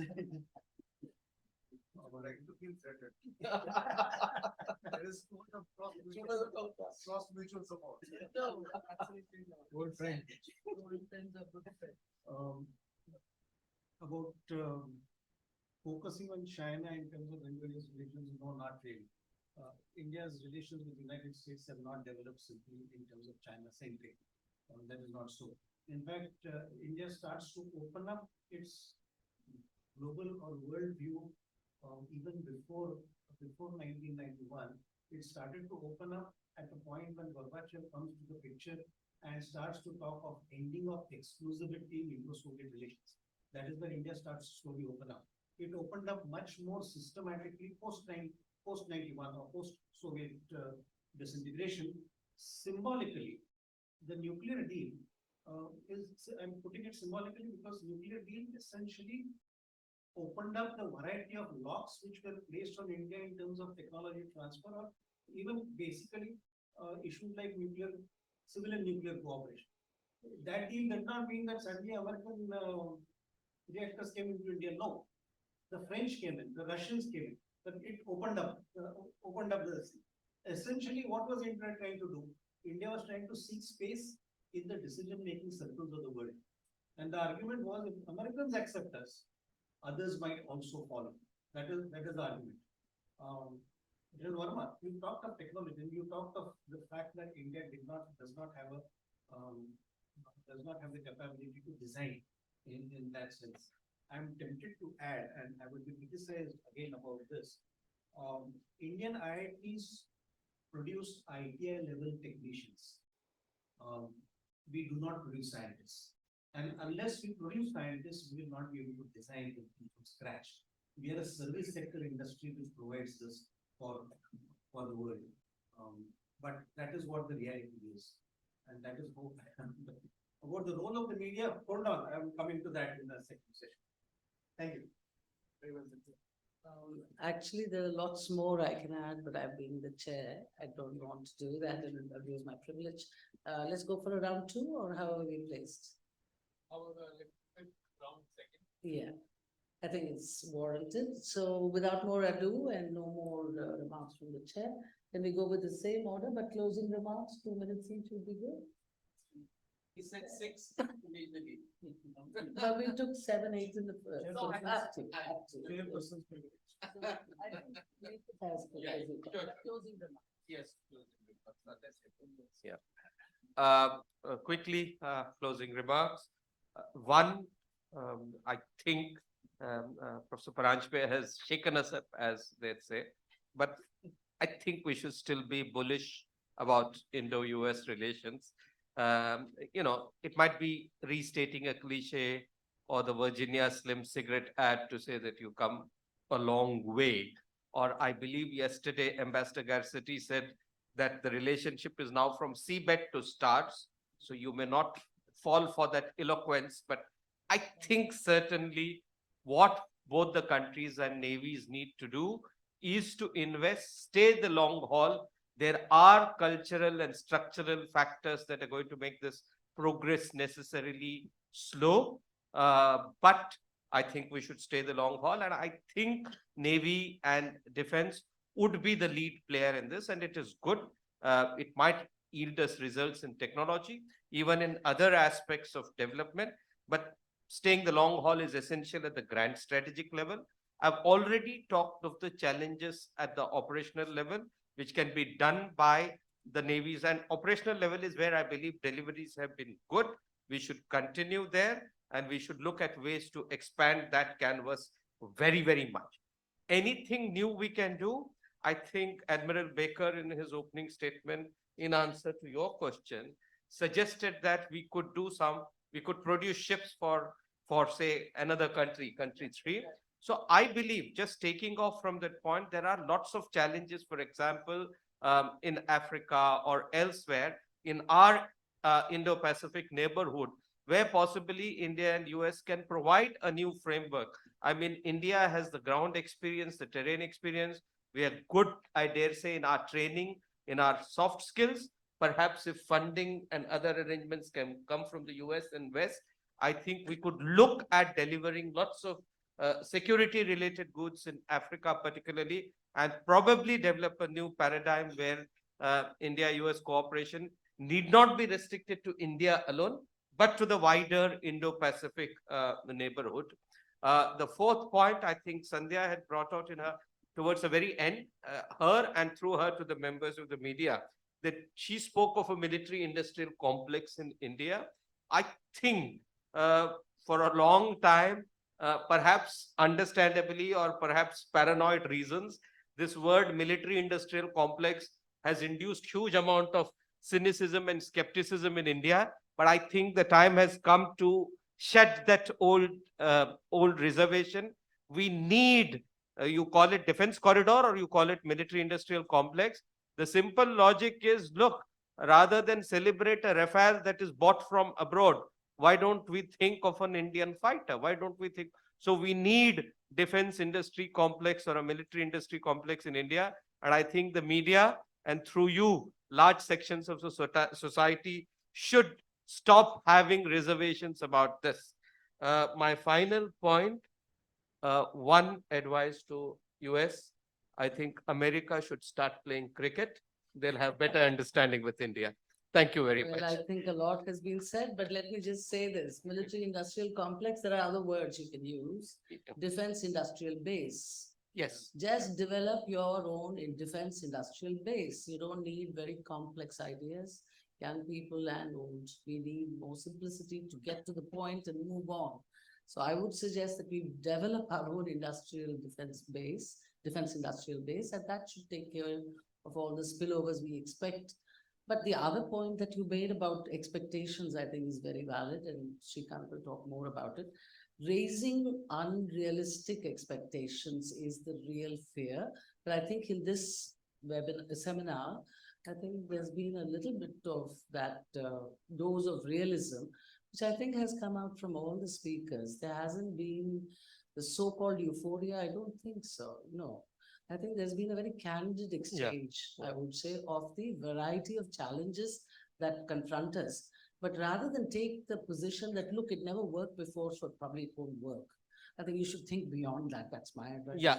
Ma'am, just 1 second. I believe if you want a transformational relationship, you can't be transactional about it. That's right. And let me now request Commodore Bhargava. Thank you, Chair. The second point that I wanted to cover was the MSRA, which is the Master Ship Repair Agreement. This is one of the ways where we can promote the Indo-US defense cooperation, not only enhance diplomatic relations between the two countries, but also get the cost-benefit analysis by the capabilities that are already existing in the Indian yards. The agreement was a culmination of the discussion that my company, L&T Shipbuilding, was having for the last 2 years with the US Navy. And though it came into the news as part of the Prime Minister Modi and President Biden's agreement in June 23, but the agreement between the L&T shipyard and the US Navy goes way back to last year. And the first ship, US Charles Drew, came in L&T shipyard in August 2022, which was followed by US Navy ship Matthew Perry, which followed in July 23. And thereafter, the third ship, which is USS Navy Salvor, which is entered on 9th of July, and it is completing the work going over there. Now, what is important is it represents not just a cooperation between the two navies. It is also a recognition of the Indian shipyards' capability, which were assessed. And as I mentioned, it is going on for last 2 years. There was a lot of time taken by the US Navy to come visit our facility, see our shipyard, visit our design office, look at our infrastructure, and do a proper evaluation, taking inputs from the Indian Navy and Indian Coast Guard, to whom the L&T shipyard had already delivered 65 ships over the last 10 years. And if you count the smaller vessels, they would cross 100 ships. And this is, we are talking about a private sector shipyard, which were deprived of the orders from the government for a very long time because of the nomination policy that was being followed for giving all the ships orders to the public sector shipyards. So in this background, if you look at it, it's a major, I would say, positive for Indian industry. It is a breakthrough moment because not only were the ships refitted and repaired on time, it was also met the cost, quality, and delivery schedule timelines of the US Navy. And this is a major shift. And as the counselor from the US who came for receipt of the second ship, she mentioned this is a 5-year agreement, and I think this is just the start. And more ships will be coming. Now, if you look at it from the US Navy's perspective, the Sea Lift Command of the United States, if they have to take the ships which are there in the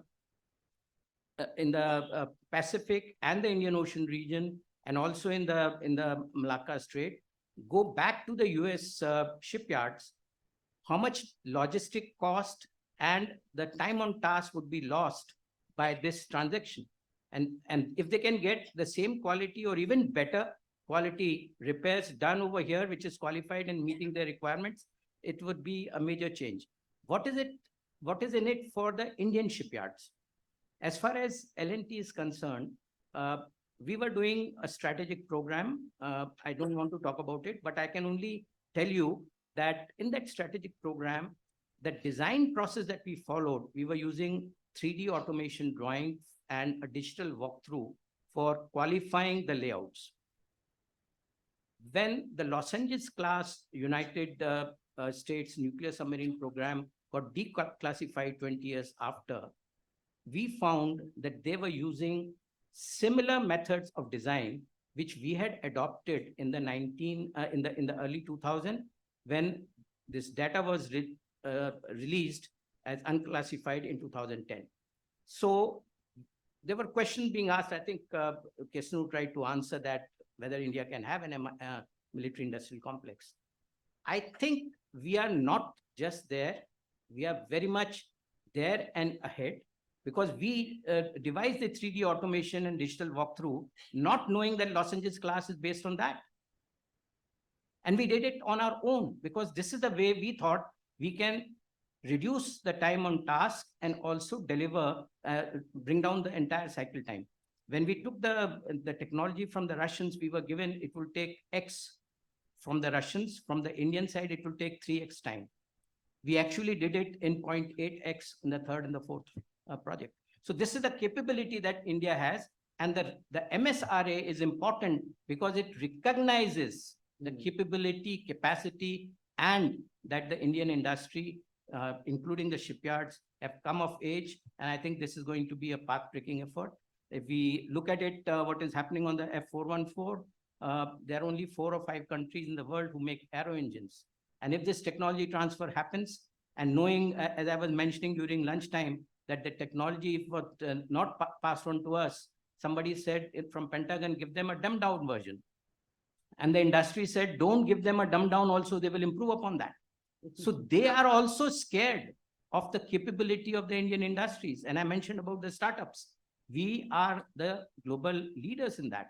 And I think if Indus X move forward, there would be a lot of success stories that we will hear. Thank you. Thank you, Commodore. And I think there's a salutary lesson in this that, trust your own instincts and capabilities. We are doing fairly okay. I think we've got a lot to learn, but I think we are trading very well. And the main point that he brought out, I think, was this trade and technology. No, technology today doesn't take 50 years. This is what the ISRO chief told us, a couple of days ago. What used to take 50 years is now taking 5 years or 5 months, and it's all interconnected, whether it's AI or synthetic biology or something else, they're all interconnected. So developments in one often lead to developments in another. So pure war, pure geopolitics doesn't work anymore. So there are all kinds of things, and therefore one needs to also open up one's mind about one's own capabilities and believe in them first before you go to the marketplace. But as we enter the marketplace, final word from the marketeer, and then of course Professor will conclude for us. Thank you so much, ma'am. For me, as a startup, as a SME, what we look at is the success of IndoX along with the IO. That is very important. When we look at what L&T has been doing on the ship repair side, when we look at what Sir said, we are a service industry. I think we need to really step up and make sure that we don't remain as a service industry. We have to be a technology provider. So success of Index X is very important. Where in the policy layout, where they have spoken about the MOD and the DOD from the US side, both are going to be together and there'll be an advisor. There would be a mentee program. And the question comes is, if you look at Raytheon, they have contracts over $20 billion over 20 years, where they're already executing. So how that is going to happen? How the primes are going to support startups from India, and it's the other way around from the Indian side also, is something we all have to look out. And these are certain challenges, as you grow in across, and we look at primes in US and how the primes are formed of taking over, other companies across. Is it how it's going to happen here in India? This is something we need to look at, and how our technology self-reliance will then happen. So real success is intersex, and the way intersex moves in coming time is very important. I think with that, I'll end up. You and Professor Srikanth, you can tell us now what you promised. Will you deliver? Yeah. How does one deliver? How does one create credibility? India has certain assets. We have a huge diaspora. Remember Prime Minister Modi in New York the first time. We have an excellent people-to-people contact. Education is an important phenomenon. These are things that one needs to build on, and that is where the media comes in. When I'm saying media, I'm talking of print, I'm talking of visual, I'm talking of internet, I'm talking of the entire range. I remember when the Indo-US nuclear deal was to take place, and the Communist Party had withdrawn support from the Congress Party in the parliament, I gave at least 7 or 8 public lectures in Maharashtra in different places from Nagpur to Mumbai for the Congress Party to argue at a grassroots, even to the workers of the NCP and the Congress Party, the grassroots workers, to explain why the Indo-US nuclear deal was a necessity. And that is political communication. That is how you present it. At that time, it was mainly print media, it was audiovisual media, not so much internet.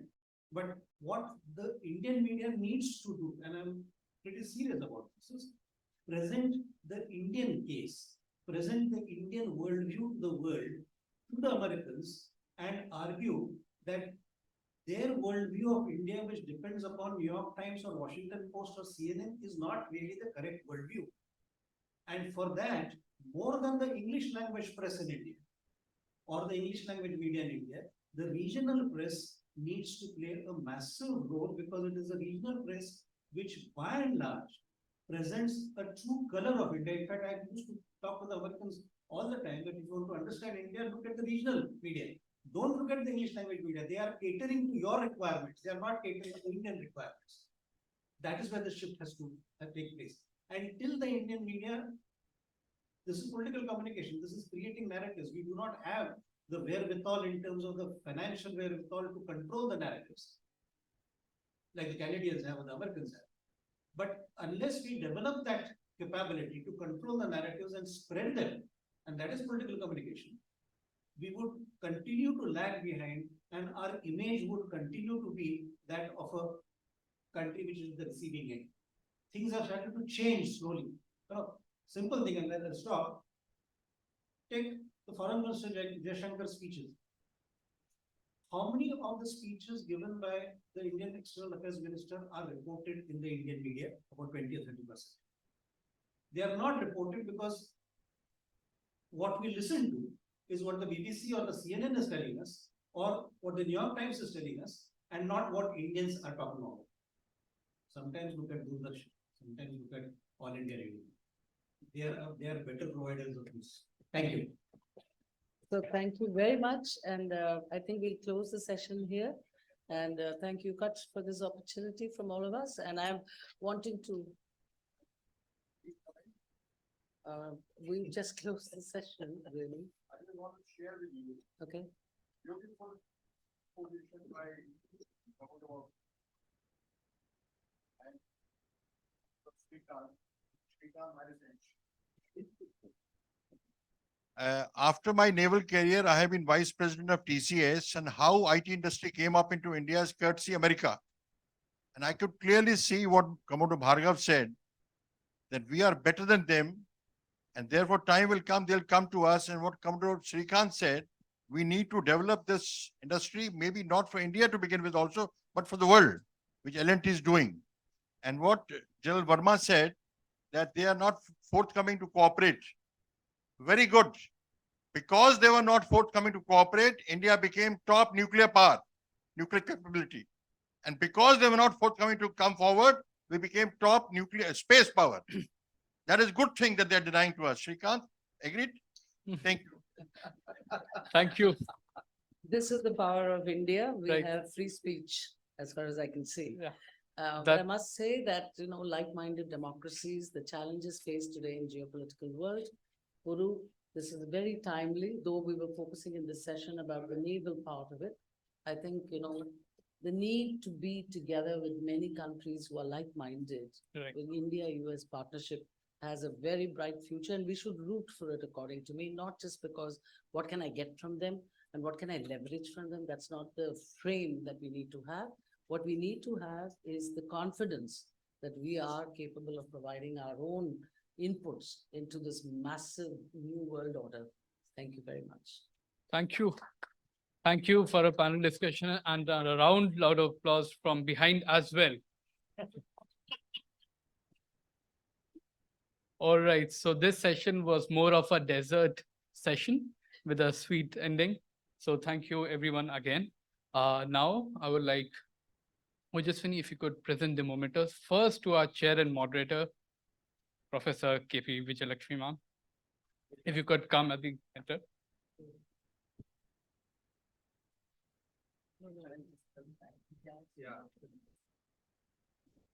Thank you for your remarks, and that were very informative, very well moderated, and timely ending this session.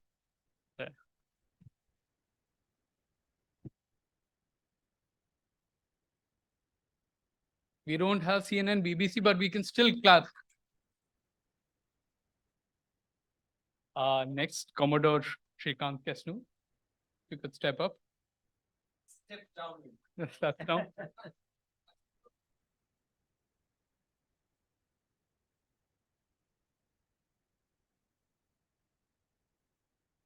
Commodore Mukesh Bhagat.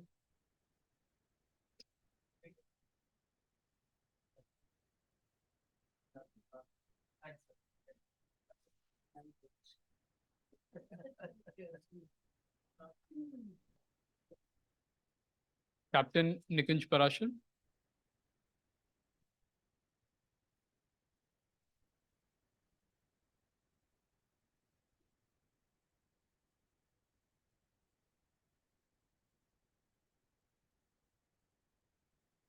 Professor Shrikant Pranj.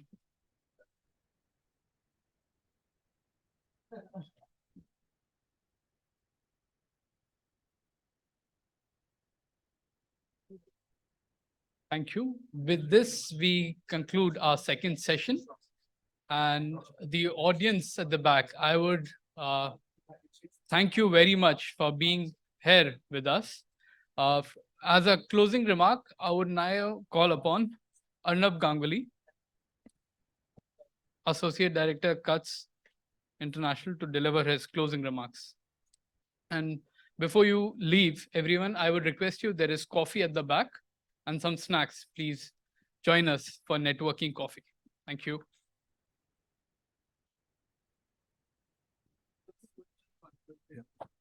There is also feedback forms which have been filled.